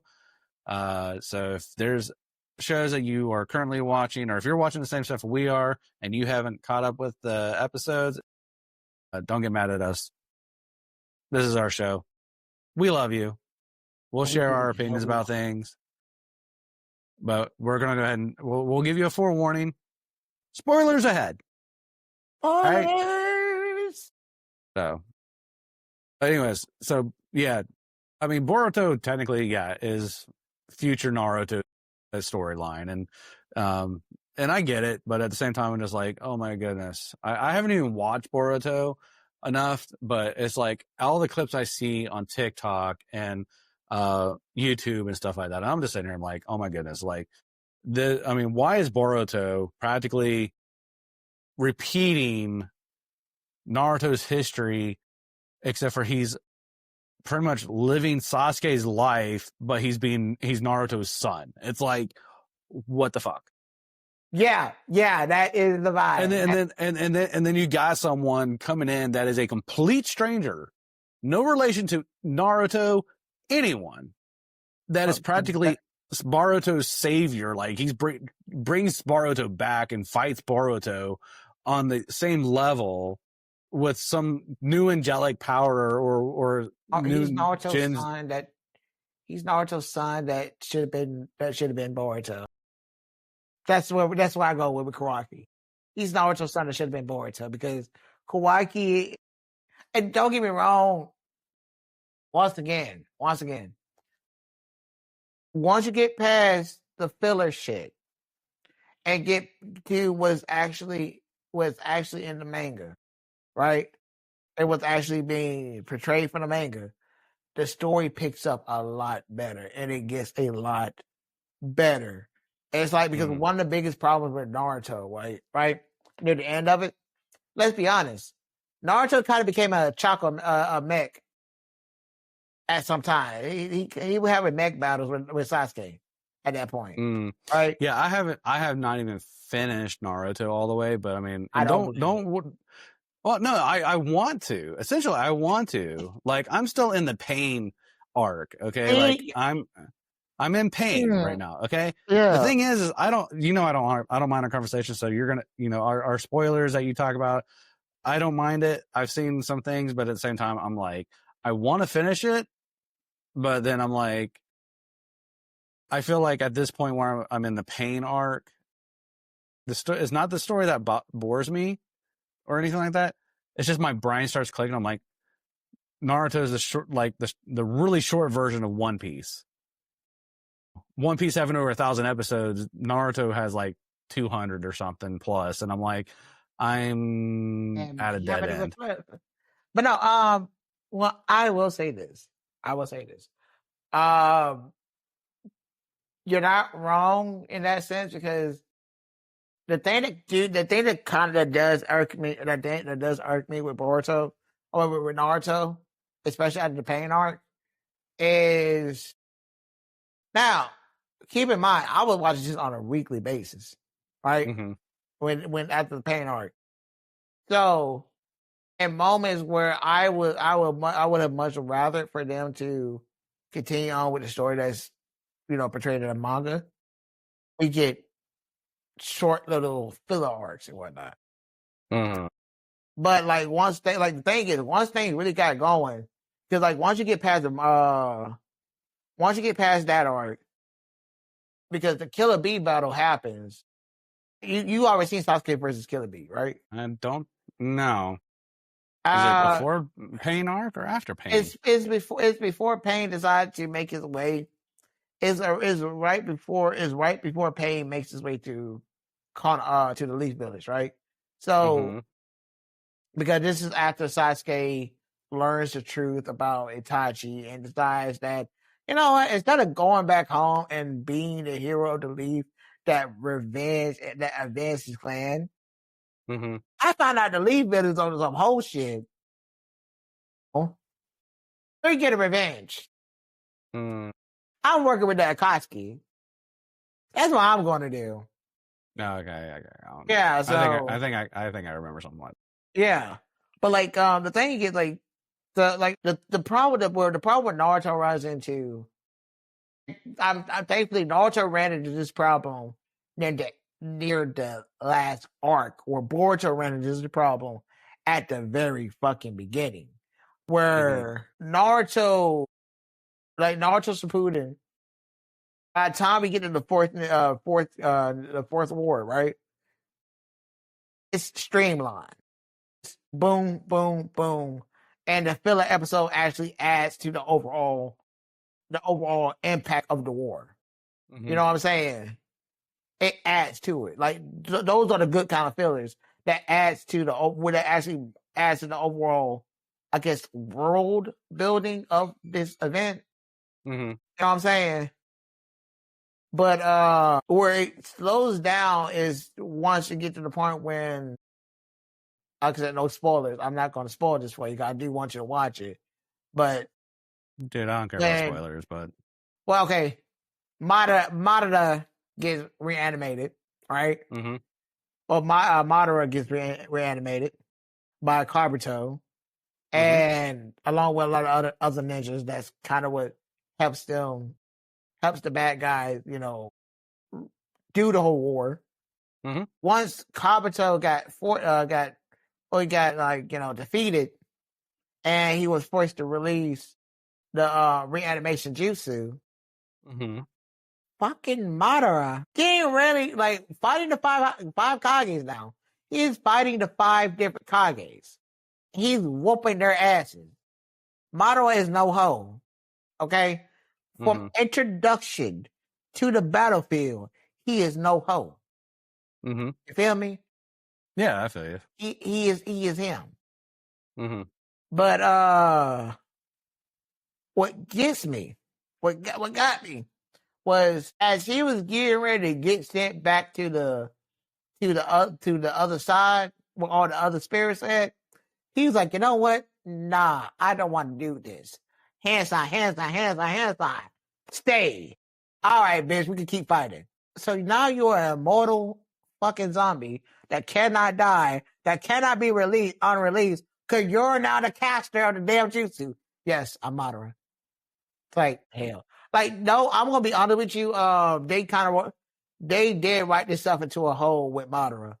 They made him just too much of a menace. And they hold him at the end.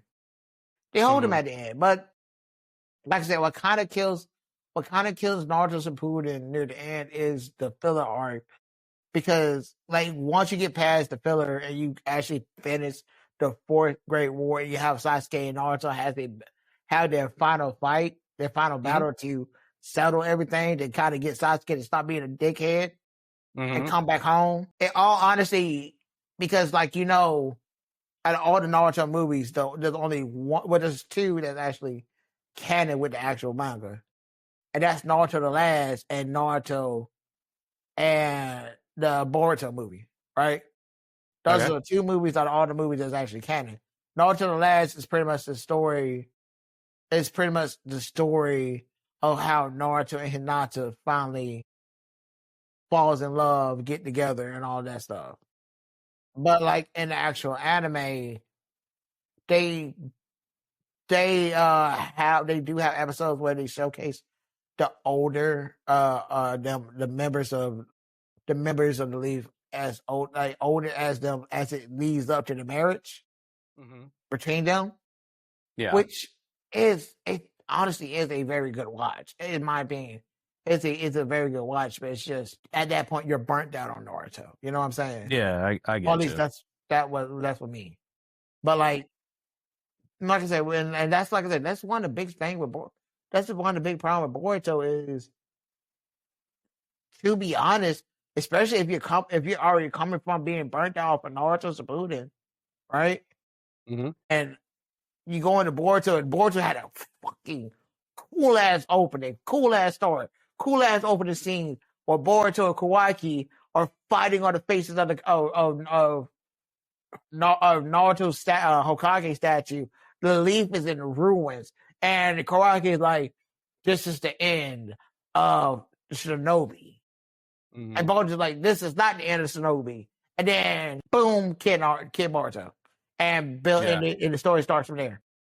Yeah, I get it, man. So, I'll have to eventually get back into that, I guess, and whatever. But, dude, so, and great explanation. Thank you very much. No problem. Of that.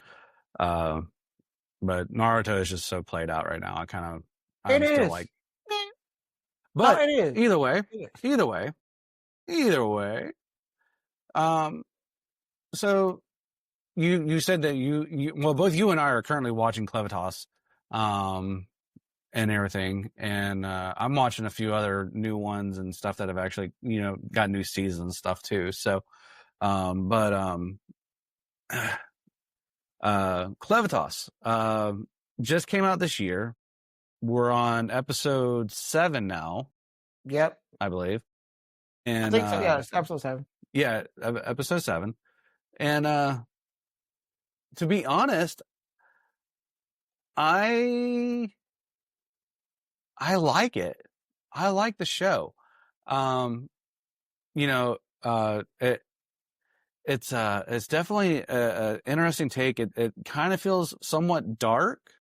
Yeah. That kind of it starts dark, I feel. Yeah. Not in like a, it's hero not becomes a villain type thing. Yeah, it's not a Goblin Slayer type of dark, but No.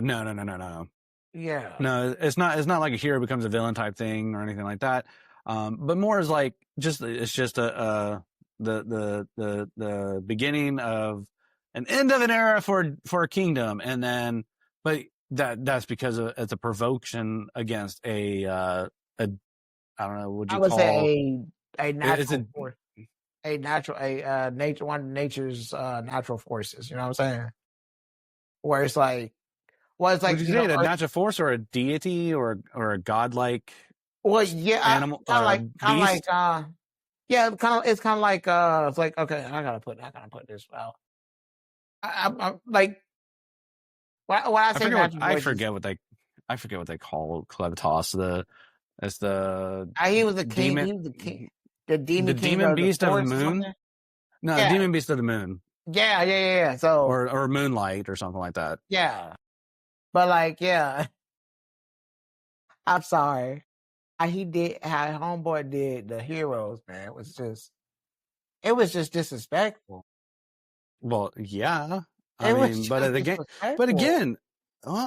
again, I mean, he essentially, he wasn't out there, terrorizing any villages or anything like that. He was just living in his own land. Yeah, it was provoked by the heroes based off of a legend, man. I mean, and a king ordered the heroes to go do this, and it's like really is you have your humanoid species and you have the demon beasts, but I'm like, are the demon beasts actually the evil ones or is it the humanoids? Like, again, it's like, it's a whole interspecies intertwining situation here, but it's like, it's like, technically it's kind of like, I don't know how to explain it, but you're putting humans in a position to force their way into the Demon King's territory to kill the Demon King of that territory and expand the world, just so you can allow so the humanoids can have the ability to branch out into new lands, Yeah. But it's like you're provoking it because you want to fulfill your own selfish needs. Yeah, but like, because the thing is, it's like, and I know we talked about this with kind of the king. I feel like if that was me, if I was in that position and I realized, oh shit, he could talk. He sounds like a fair nobleman. Maybe I could talk myself out of this ass whooping. No. So, but but again, I mean, come on. I mean, but essentially though, I mean, it's a great story so far. I mean, you have the main arc character. You got Clevitas, the Demon King, who eventually takes his human form after being asked to take care of a child, who's actually of royal blood. And so then why did he take the form of a? That's a question I got to ask. Why did he take a form of a human? No, he took a form of a. So he took a form of a human girl. No, it's a boy. That was a boy. That's a boy. Oh, you know how anime is. You can't tell. Well, I mean, they make it clear in episode 2 once they get captured and they're taken to the rats camp. Yeah, like they took the hero girl and put her with the women. Yeah, and he was sent to go, to do whatever, like other okay. slave actions that the men have Yeah, to do, you yeah. know. But he was taking care of the royal baby, Luna. He named Luna, and whatnot. He was taking care of that, trying to find a wet nurse, Nell or Yeah. Nella. Anyways, Nah, you can just we call call it her Nell. yeah. But I either think it's way, Nelloa after everything's after he she died, and he pretty much like puts her back together and yeah, which, dude, I'm brings her not back to trying to be life. funny. I'm not trying to be funny, but those episodes, what was like 2 and 3 with the bandits, that alone would have just made me be like, you know what? Yeah, I think humanity has came far enough. I think humanity has came far enough, because it's like just the treatment of Nell alone, and Mm-hmm. the fact that it's like, I'm sorry, man. It's, I don't know. Nell reminds me of so many people that I have met in my youth, that it's like good-hearted people in bad situations. You know what I'm saying? Yeah, absolutely. But again, let's just keep in mind that the anime is we don't know what kind of time it is, but, just think of it, that this is in a time where, you've got horse-drawn carriages, you've Yeah. got So demons and beasts. It's nowhere modern or anything like that. So yeah, you're it's taking more or on the less fact that it is kind of like expressing what most likely took place historically, even though there's no historical yes. events. But it's like, But like kind of like how when things would have you're, been. yeah, like in a kingdom back in the, Yeah. 12th century or so, or the 15th century or whatever, where we had God kingdoms damn. and whatnot, and you're traveling up and down. You've got bandits that are trying to steal to survive, but you got bad bandits that kill Yeah. for just fun, which is this case. This is a plantation of bandits that steal and kill for the fun, and they capture women to make them into their form of entertainment, Yeah. whether it be beating or sexually and whatever. It's just atrocious. But either way, It really is. But yes, she got the brute force of it, after Nell's mom left, yeah, and they I know started and they started taking after her. yeah. But still, I mean, but the story is great. I mean, you're following a demon beast, who destroys a kingdom because he got attacked by heroes. He regenerates a hero to help him take care of the royal baby, Luna, and Yeah, I finds out that she can't help because she's never birthed a child, so she can't be a wet yeah, nurse. So they go on a journey to find one. They get captured by that's funny. bandits. Yes, that's so And then, funny. but now we're at a point where the bandits' hideout was destroyed. Yep. The revived hero, manages to get one of the legendary swords that was in the pit.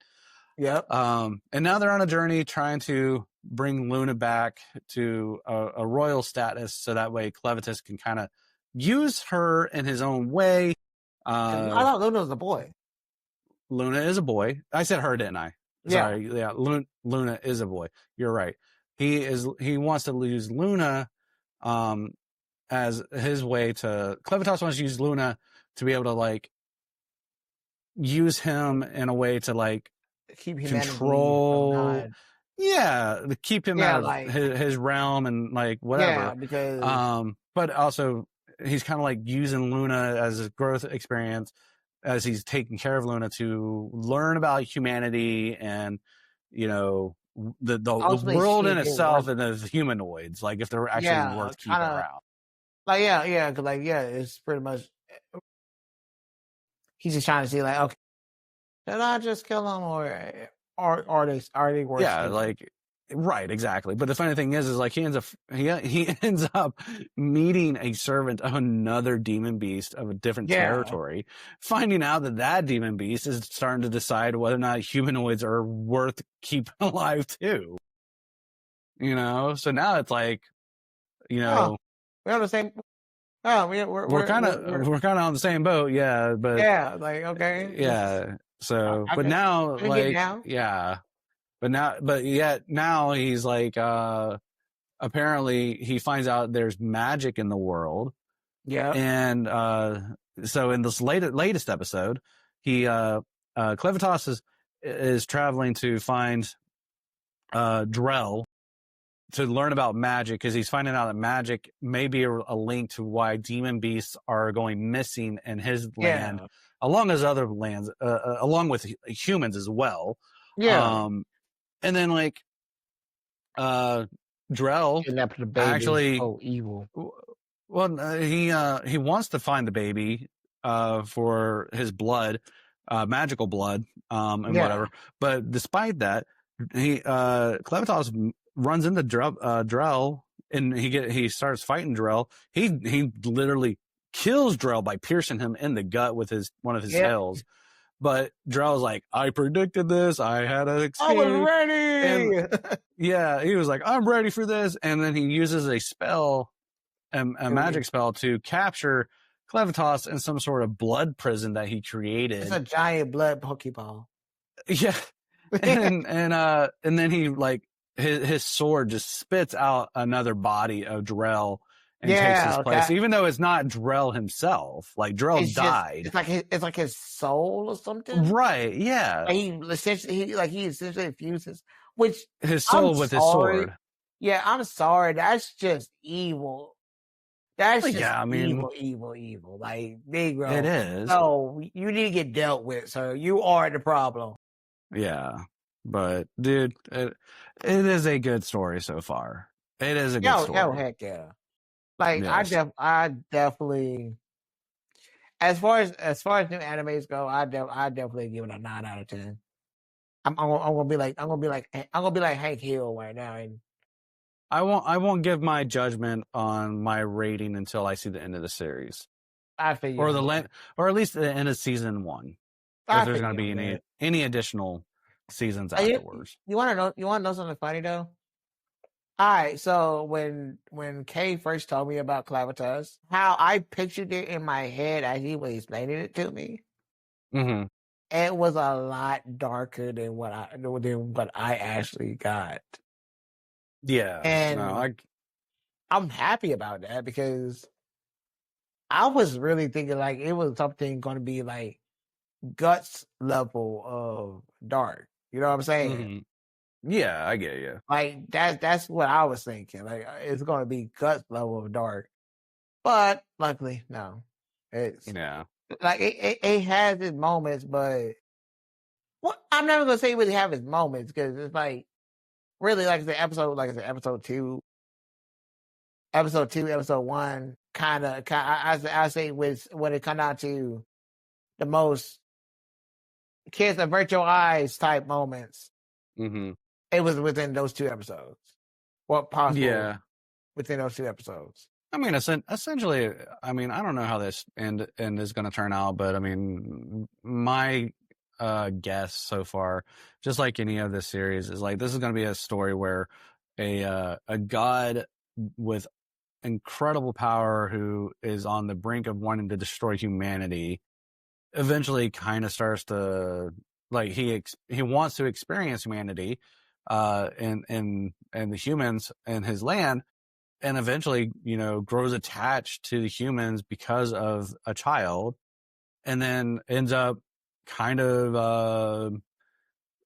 I don't know if I would say he eventually wants to become the protector of the humans, or if he just kind of realizes that humans are worth keeping around, even though there are those out there that are bad, like the bandits and stuff like that, and Drell and stuff like that. But essentially, I think the way I look at it is like with somebody like Drell going on, Krevitovs is eventually probably gonna, without essentially coming to terms or realizing it, he's going to be the protector of the humans. And then, essentially the if people find out, once they find out who he is, if they find out who he is, human and beast form, whatever, they're going to worship him as a respectable god, and a protector of the lands. That's how I I look guess at it. I can't say that's how it's going to be, but that's how I look at it. I feel you on that. So, Oh, quick question. Are you start watching Windbreakers yet? no, was that one you suggested? Yeah, this is what I suggested multiple times. So, okay, so here's a quick rundown of what it is.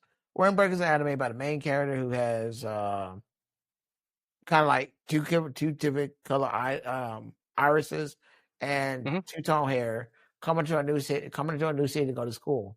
Right? The school is one of the toughest schools in the area, and pretty much like he's essentially the Shonen Jump loner character that's I'm gonna kick everybody's ass and show how badass I am type character, right? Gotcha. But cause I find out, yes, the school is full of extremely strong kids, extremely strong guys, but they're not out here causing a ruckus. They're not fucking up everybody. Ruckus? A ruckus? Yes. Yeah, I'll call ruckus. Ruckus, goddamn it. But like they're more or less the city protector, that town's protector. And like so they're very beloved within that town. And so since he's so used to being a loner, because he is a student there. So he ultimately become a captain for his grade. And slowly learning the importance of having something to fight for versus fighting for yourself, as well as him working over his own issues of being abandoned and being disliked just because he looks different from everybody else. I gotcha. It's a good, like I said, it's a good watch. I think that we're on season 2 already.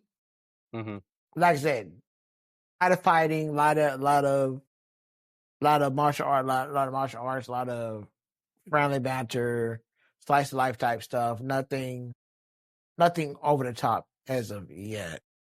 Okay, like, it's a good watch. I'll give it a shot. I kind of get bored with the Shonen Jump kind of related stories. Yeah, I feel you on that. As soon as you started talking about it, I'm sitting there thinking like it's like a mixture of Ichigo and that one dude from My Hero Academia that's got the two-tone hair. And no, not Bakugo, but the one that has the but you know what I'm talking about. Yeah, Todoroki. Yeah, kind of like a combination of those two. Yeah, and that's the thing too, is like I'm not gonna lie, like I grew up like we both grew up with Shonen Jump. What do you think? Like, ain't Sailor Moon Shonen Jump too? Shonen Jump, but I think Shonen Jump was something that kind of came out after Sailor Moon and Dragon Ball Z, or Dragon Ball Z. Yeah, after Dragon Ball Z, and Sailor Moon. It was I think it was something that came out after that, based on the fact that it was a comic book company or whatever in Japan that they had a collection of comics. Like whatnot. But Sailor Moon was Sailor Moon was a completely different entity. I remember that. I remember that. I used to get the Shonen Jump magazines back in the day. Like when we had like book fairs and stuff like that. That's when I was introduced to the elemental heroes in Yu-Gi-Oh! Before Yu-Gi-Oh! GX came out. I was like, what the hell? I remember because the first one I got, I was like, what the hell is the elemental hero? And then like a couple of weeks later, Yu-Gi-Oh! GX, Generation X, came on. I'm like, oh, okay. Yeah, I know now. No. God, what was I told you, which I recommend a lot of people to start watching if they haven't ever heard of it or seen it. Season 4 of Rise of the Shield Hero has come out. Yes. I don't know who they got to replace the voice actor. I don't know if this is going to be the final season, because the voice actor that did the voice of the Shield Hero apparently passed away last year or this year. Yeah. Oh, God, yes. But again, this is season 4, so I don't know if they're going to have somebody replace him. Season 4 is out. A new episode's coming out every week. I think it's like every Wednesday the episodes are coming out on Crunchyroll. That's so weird. Wednesdays. Well, they do releases Wednesday, Thursday, Friday, and Saturday depending on the show. So Yeah, I get it. It's just no, I get it. once again, It seems weird. It seems weird. Yeah, it's just so used to everything being on a Friday, you know. Well, I mean, it's our generational thing. It's like, hey, new episodes of this come out on Saturday morning, you know, blah blah blah. Yeah. It's like whatever. But yeah, no. But no, I recommend the new season. Definitely Rise of the Shooter here. I recommend the whole season from the very beginning. Watch it. Either way. Dude, I haven't got, like I said, I haven't came back. Cause I've watched all of season 1. I haven't watched 2, 3, or 4. I forgot what. Okay, Blame it on him. The homie kind of ruined season 2 for me. Yeah, like you not in a go back and bad watch way, it. but just kind of was just telling me too much. And at that Yeah, point, go I back was and like, watch it. Yeah, I plan on doing it. You know how throw everything out he said and just throw it out the window. You know how Just I am. Yeah, well, take all that shit, put it in a brown bag, and put it on his doorstep and light it on fire. Run away, you know. I mean, You can go watch it for yourself, okay? Yeah. But no, it's definitely a watch, man. The latest episodes were freaking amazing. It's so good. So I definitely recommend that. And I would love to talk more about it, but it's just I want you to have an opportunity to watch it. And then, I will. Yeah, I think because for me, you and I are different in this level. Like I can sit here and I don't care if you spoil things for me because I'll go back and watch it and I'll still be just as amazed. Yeah. You on the other hand, if I tell you it feels like, you know, at some point if I tell you wrong or if somebody like keeps talking about it, like you just explained, the homie just ruined season 2 for you and you didn't even get to watch it all. I don't want to spill that for you. I'd rather have you just watch it and let's just talk about it when you get to that point. You know. You know that I need to work on that too because like that has stopped me from watching a good bit of shows that the homie guy has recommended to me because he's just to keep on bringing it up. I'm like, bro, let me get to when I get to it. But like, no, like I because like the thing is. Also, there's stuff that I noticed about myself. I'm a social anime watcher. Yeah, I can't watch it unless I'm by myself or I'm watching it with somebody and they stay completely quiet through the whole thing. Like, no offense, I'll talk about it afterwards, but I'm not gonna. I don't want to talk during. Yeah, I'm not gonna lie, and I'm thinking about just low key making another Discord just for the watch, just for watching, just like a watch party type stuff.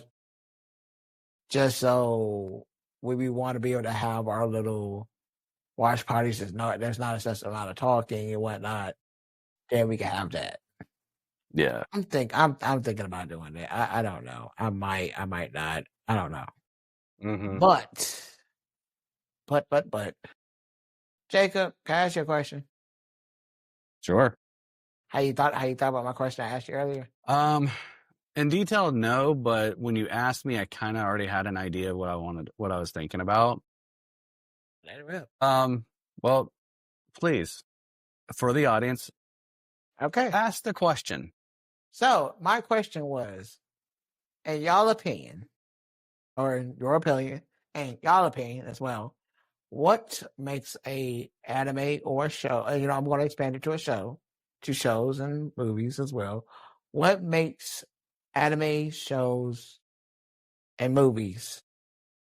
What makes them timeless, in your opinion? What is that criteria that they need to meet in order, in your eyes, that this is something that can be watched generations on top of generations after its original release? Well, for me I will watch certain things over and over again, whether it's been 10, 20 years since the last time I watched it, or I've just watched it since then for the last 10 or 20 years.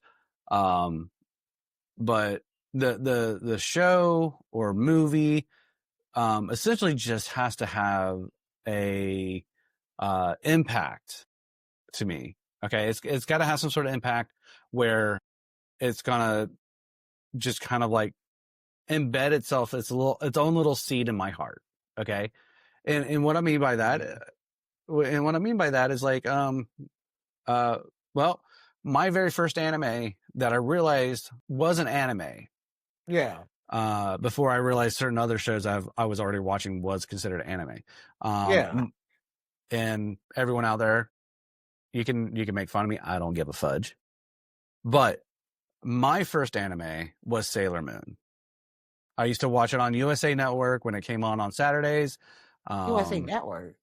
Uh-huh. Yeah, back in Wow. the day. Wow, that was And it was Cartoon Network for me. yeah, well, I mean, that was Mommy. later down the road. Yeah. You know, Sailor Moon was the first one I really got into. And it stuck with me. Why? It wasn't because of the female antagonists or anything like that, but it was more the story because of my generation and just kind of like how I was raised by a single mom, and I was raised by a lot of like female influences in my life. Yeah.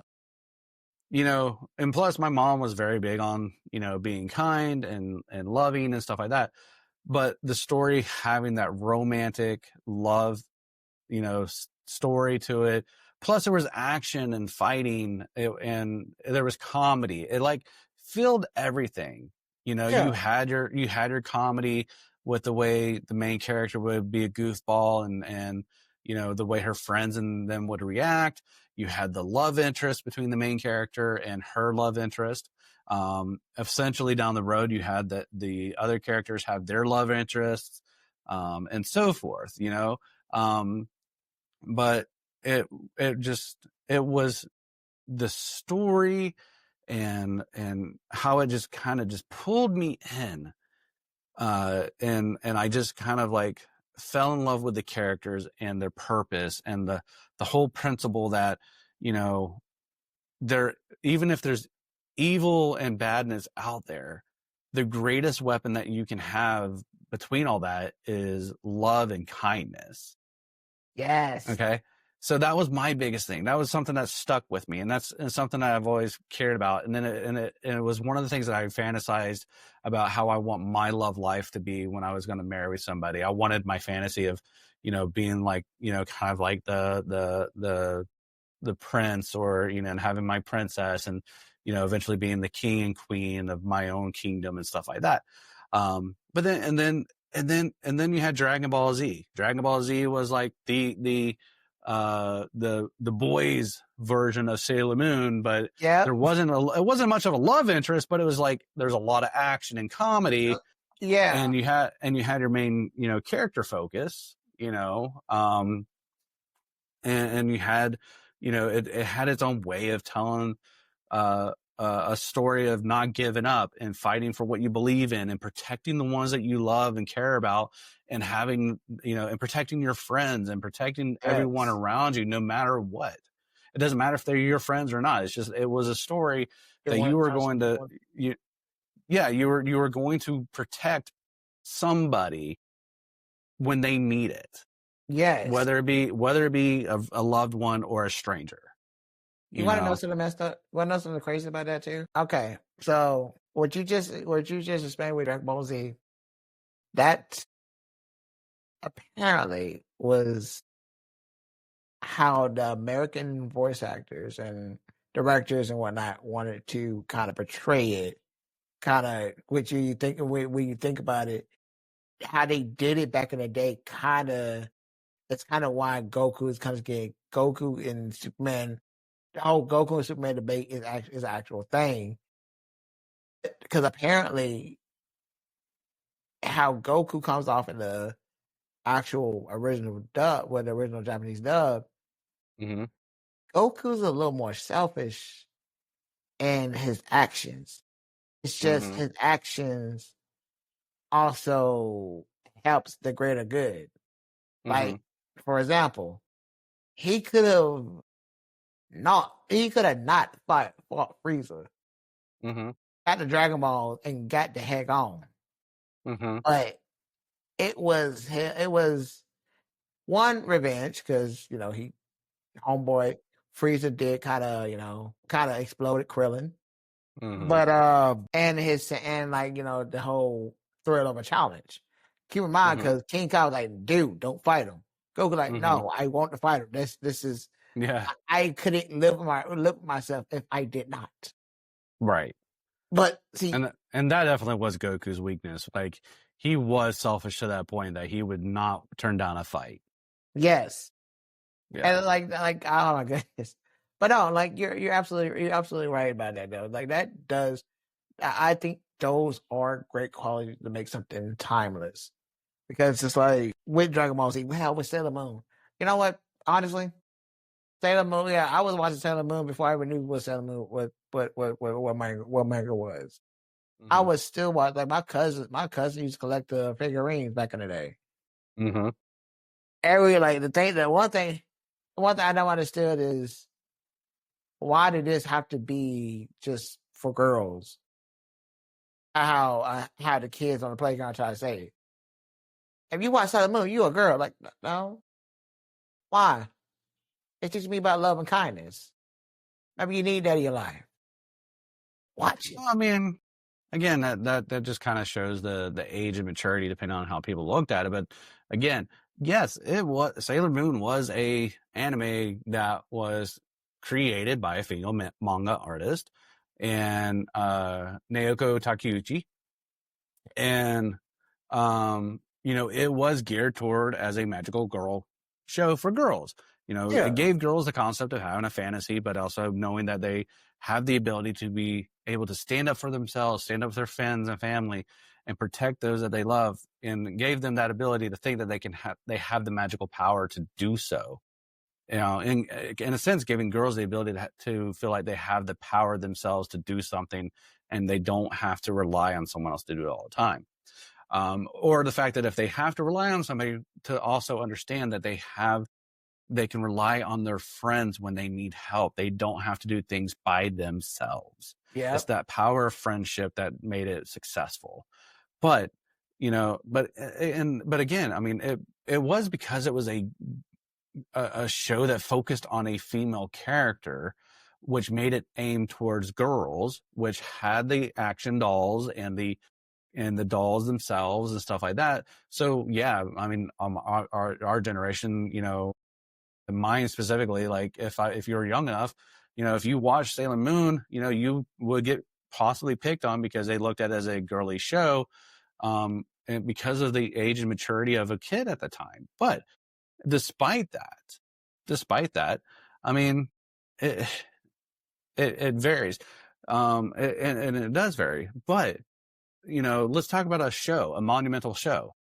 And everybody will sit there. I mean, I'm sure people will sit here and argue with me about this, but my whole generation and partially your generation will probably agree with this, is that a show that was out there that blended well with male and female hero protagonists, that did show the compassion of having friends and teamwork and being able to rely on your friends and protecting the ones that you care about, and protecting people that you don't even care about, or not going to care about, but you don't know. But, and also accepting new friends, even if they, were, you meet them and, for some reason they got led astray, you didn't give up on them. Was, Mighty Morphin Power Rangers. Yep. I knew it. Okay. I knew you were going to say that. Give me 1 second. I'm going to go save my wife from some annoying cats. Uh-oh. But we can still talk. Of course. But no, like, can you still hear me? Mm-hmm. Right. But no, you're absolutely right. Because, and I just want you to know that she climbed up on the table, saw that, knocked it on the floor, and then it takes it around the floor. Lord, the cat's trying to die. Kitty cat got a death wish. That's what that is. Yeah. Yes, come on. You guys sit in here. You can come terrorize me for a little bit. Okay, so back at it. Mighty Morphin Power Rangers, another memorable show that kids of my generation and partially yours would consider a show that was for a lifetime, that you can share with generations and even whatever you would typically watch over and over again, and you could share it with your generations. But I mean, again, it was a show that was equally balanced between boys and girls. Yep. They had action dolls for the female Power Rangers. They had action figures of the female Power Rangers. But again, this was a show that wasn't technically categorized as a show for just boys or for just girls. It was a personal preference for boys and girls, but it had the balance of boy and girl interaction. Yeah. And because you had your heroines, you had your Pink Ranger and Yellow Ranger, and then you had your male heroes of the rest of the Rangers: red, black, green, blue. Yeah. But again, it goes to show you there was teamwork, friendship. There's the love interests. There was the comedy. There was but then there was the whole moral back in the 90s and whatnot when the shows were released. The broadcasting studios wanted to include morals inside the show, or something that the show can depict after a show broadcasts, in a sense, or even just like broadcasting during a commercial where they talk about being polite and kind to people, being kind to those that you don't know, and not to bully those because it wasn't right, because you're hurting people's feelings, or you're hurting someone just because you don't know what they're going through and everything else, and learning how to turn that from a bad situation to something good.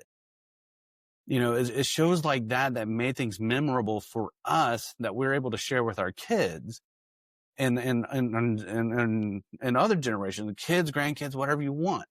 But it's a show that essentially we could rewatch over and over again, for our selfish needs, our nostalgic desires. But again, it's like introducing that and like kind of like showing your kids, or nieces and nephews, or anyone, what you grew up with, and letting them understand that this is what essentially molded me into a better person, or gave me an interest of something, like going into martial arts and being more fit and stuff like that. I can't say that right now because I did do martial arts. I just didn't stick with it because I moved around a lot and I, whatever. Now I'm a chubby fat guy who needs to lose weight. Chubby. Yeah, my doctor would argue with that. But again, with the doctor. But again, either way, these three shows that I mentioned had an impact in my life to a point that I would never forget until I hit a ripe old age of dementia and Alzheimer's or whatever comes first. But it is something that will always stick to my heart. I respect that. I completely understand that too. You're like, you know what? I'll be honest with you. Like I told you before, I did grow up watching Power Rangers, but I didn't really get a chance to really grow up to appreciation of the show until realistically after me and you met, and I really started watching it all over again from the very first episode.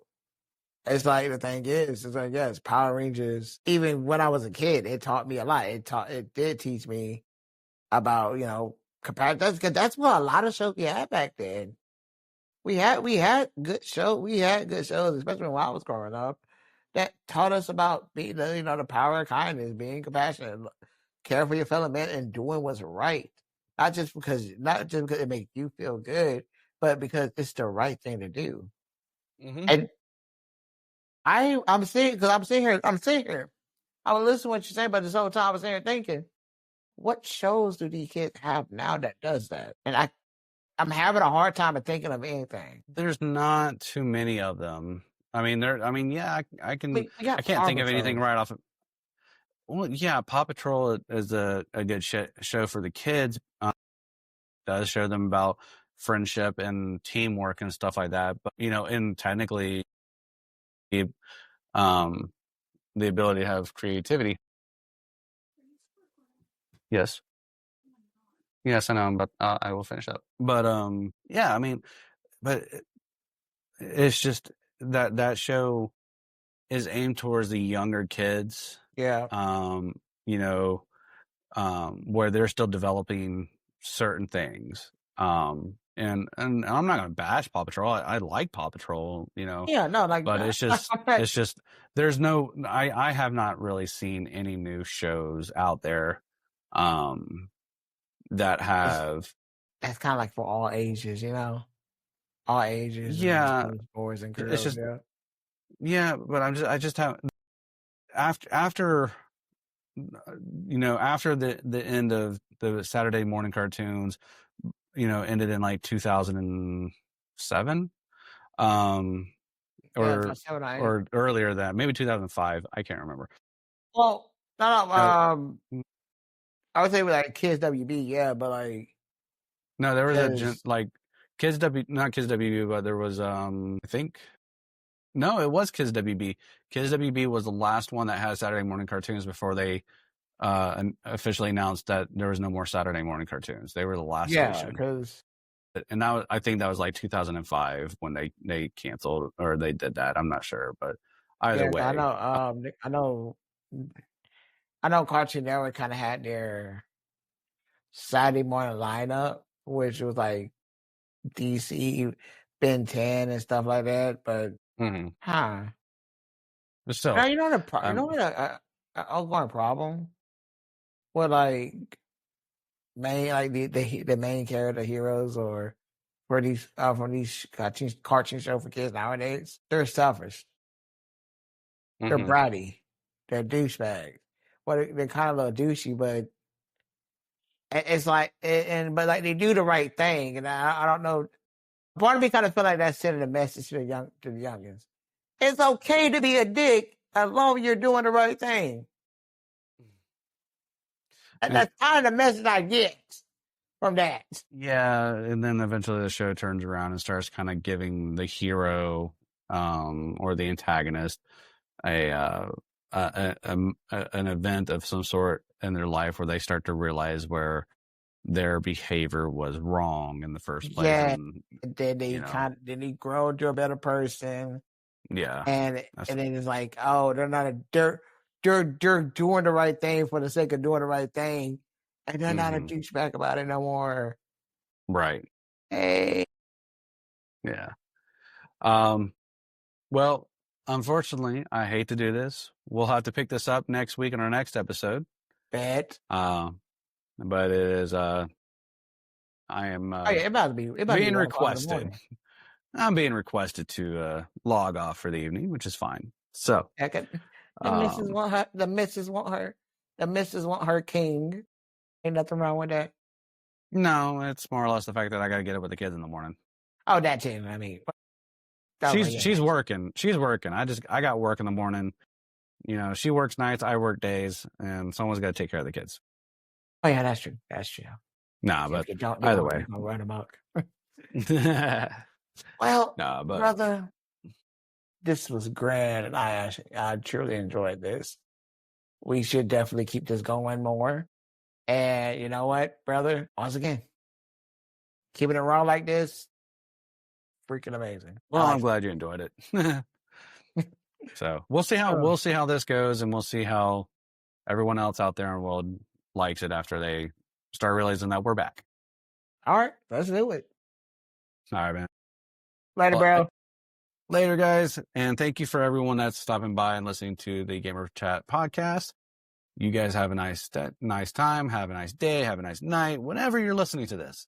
And we will catch you guys again next week. Peace.